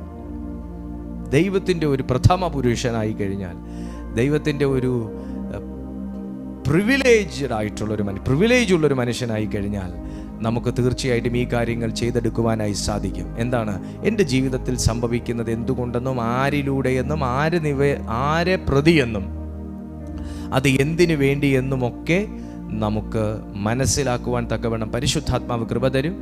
പഴയ നിയമത്തിൽ മോശയാണ് ജനത്തിൻ്റെ ഒരു ട്രാൻസ്ലേറ്റർ എങ്കിൽ പുതിയ നിയമത്തിൽ പരിശുദ്ധാത്മാവ് നമുക്ക് യേശു മുഖേന താൻ ചൊരിഞ്ഞ രക്തം മുഖേന പിതാവുമായി ഒരു ബന്ധം നമുക്ക് പുനഃസ്ഥാപിച്ചിട്ട് നമുക്ക് പിതാവിൻ്റെ ഹിതത്തെ വെളിപ്പെടുത്തി തരുന്ന ഒരു കാര്യസ്ഥനായി നമ്മുടെ കൂടെ നിൽക്കുന്നു. അതുകൊണ്ട് കർത്താവ് പറയുന്നു, അകന്ന് നിൽക്കാതെ അടുത്ത് വരിക. മോശ മാത്രം യഹോവയുടെ അടുക്കൽ വരട്ടെ. എന്തൊരു വാത്സല്യമാണ് ആ വിളിയല്ലേ. മോശ മാത്രം യഹോവയുടെ അടുക്കൽ കയറി വരട്ടെ. കണ്ണുകൾ അടയ്ക്കാം, നമുക്ക് പ്രാർത്ഥിക്കാം. ആ ഒരു ക്ഷണം എനിക്ക് കിട്ടണം. ഞാൻ ആ ദൈവത്തിൻ്റെ സാന്നിധ്യത്തിൽ നിന്നെങ്ങാനും അറിയാതെയെങ്കിലും ഒന്ന് അകന്നു പോയെങ്കിൽ ഇന്നെനിക്കതൊന്ന് തിരിച്ചു പിടിക്കണം.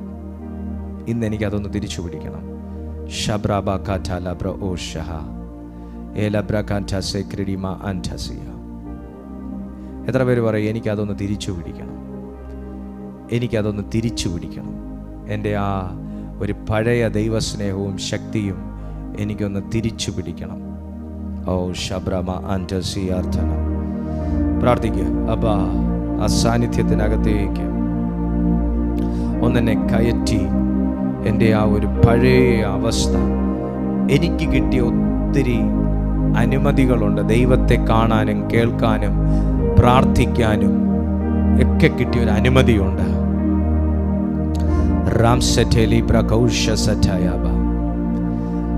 ആ ഒരു പ്രൊവിഷനൊക്കെ ഞാൻ നഷ്ടപ്പെടുത്തി കളഞ്ഞു എന്നിന്നാർക്കെങ്കിലും തോന്നുന്നെങ്കിൽ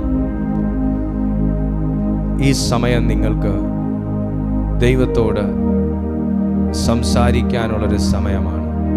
ഈ സമയം നിങ്ങൾക്ക് ദൈവത്തോട് സംസാരിക്കാൻ. ഓ ജീസസ്, യേശുവേ, ഓഹോ ലമറഹസില ബ്രഹസിയ. ചോദിക്ക ദൈവത്തോട് ചോദിക്ക. ആ പഴയ ഒരു അടുപ്പത്തിലേക്ക്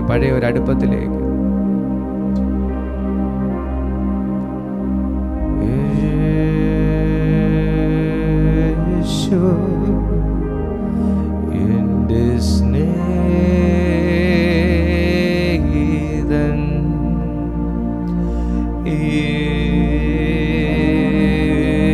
യേശു, എൻ്റെ പ്രാണപ്രിയൻ.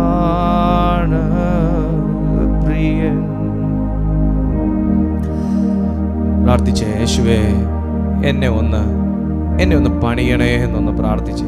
ആ മോശ കണ്ടതുപോലെ ഒരു മഹത്വം അനുഭവിക്കുക. മോശ കണ്ടതുപോലത്തെ മോശയ്ക്ക് ലഭിച്ചതുപോലെ ഒരു ഇൻവിറ്റേഷൻ.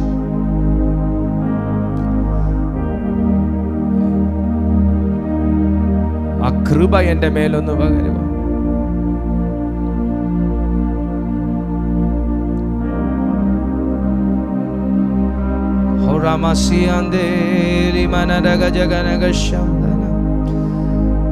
ലമന മധുരി വിരിവിഷ്യാന്തരേ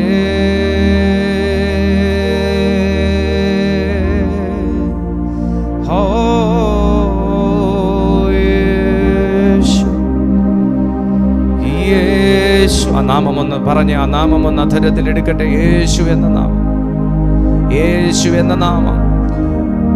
യേശുവേ,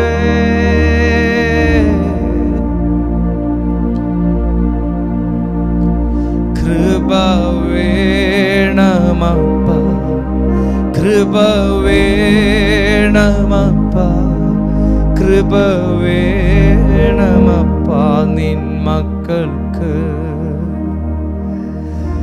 കൃപ വേണമപ്പ, കൃപ വേണമപ്പ, കൃപ വേണമപ്പ നിൻ മക്കൾക്ക്. കൃപ വേണമപ്പ, കൃപ വേണമപ്പ, കൃപ വേണമപ്പ നിൻ മക്കൾക്ക്. കൃപ വേണമപ്പ, കൃപ വേണമപ്പ, കൃപ വേണമപ്പ നിൻ മക്കൾക്ക്. മഹസീന ഹബ്ദുനിയാൽ എലഗജഗദഗദ ശബ്ദുനിബി കർത്താവേ ബ്രിഗദരലഗജാനദർഗ ശബ്ദനേക മഹസി പ്രബാൽശനതി ഗർധുന ശഗദർഗമനസ്യാധര. ഈ മീറ്റിംഗിൽ അറ്റൻഡ് ചെയ്യുന്ന ഓരോ ദൈവ മക്കൾക്കായി പ്രാർത്ഥിക്കുന്ന കർത്താവേ, ഈ മീറ്റിങ്ങിൽ ഇവർ അറ്റൻഡ് ചെയ്തുകൊണ്ടിരിക്കുമ്പോൾ തന്നെ ഇവരുടെ കോളിങ്ങിലേക്ക് ഇവർ കയറി വരട്ടെ, ഇവരുടെ വിളിയിലേക്ക് ഇവർ കയറി വരട്ടെ.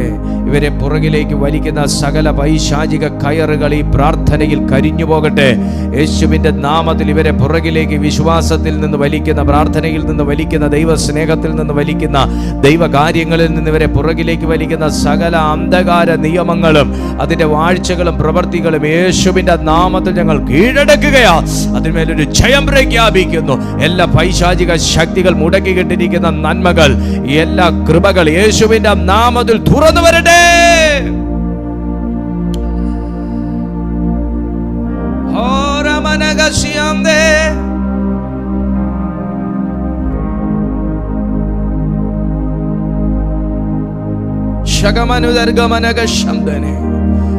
ഇപ്പോൾ തന്നെ രോഗികൾ സൗഖ്യമാകട്ടെ, പാപികൾ മാനസാന്തരപ്പെടട്ടെ, പിന്മാറ്റക്കാർ മടങ്ങി വരട്ടെ. ദൈവത്തിന്റെ രക്ഷയെ ഇവർ കാണുമാറാകട്ടെ. കർത്താവേ, ദൈവിക സമാധാനം, സുരക്ഷിതത്വം, സന്തോഷം ഇവയാൽ ദൈവം ഈ കുടുംബത്തെ നിറയ്ക്കണമേ, ശക്തീകരിക്കണമേ. ദൈവ കയ്യിൽ ഏൽപ്പിച്ചു പ്രാർത്ഥിക്കുന്നു, യേശുവിൻ മഹത്വമുള്ള നാമത്തിൽ തന്നെ, ആമേൻ.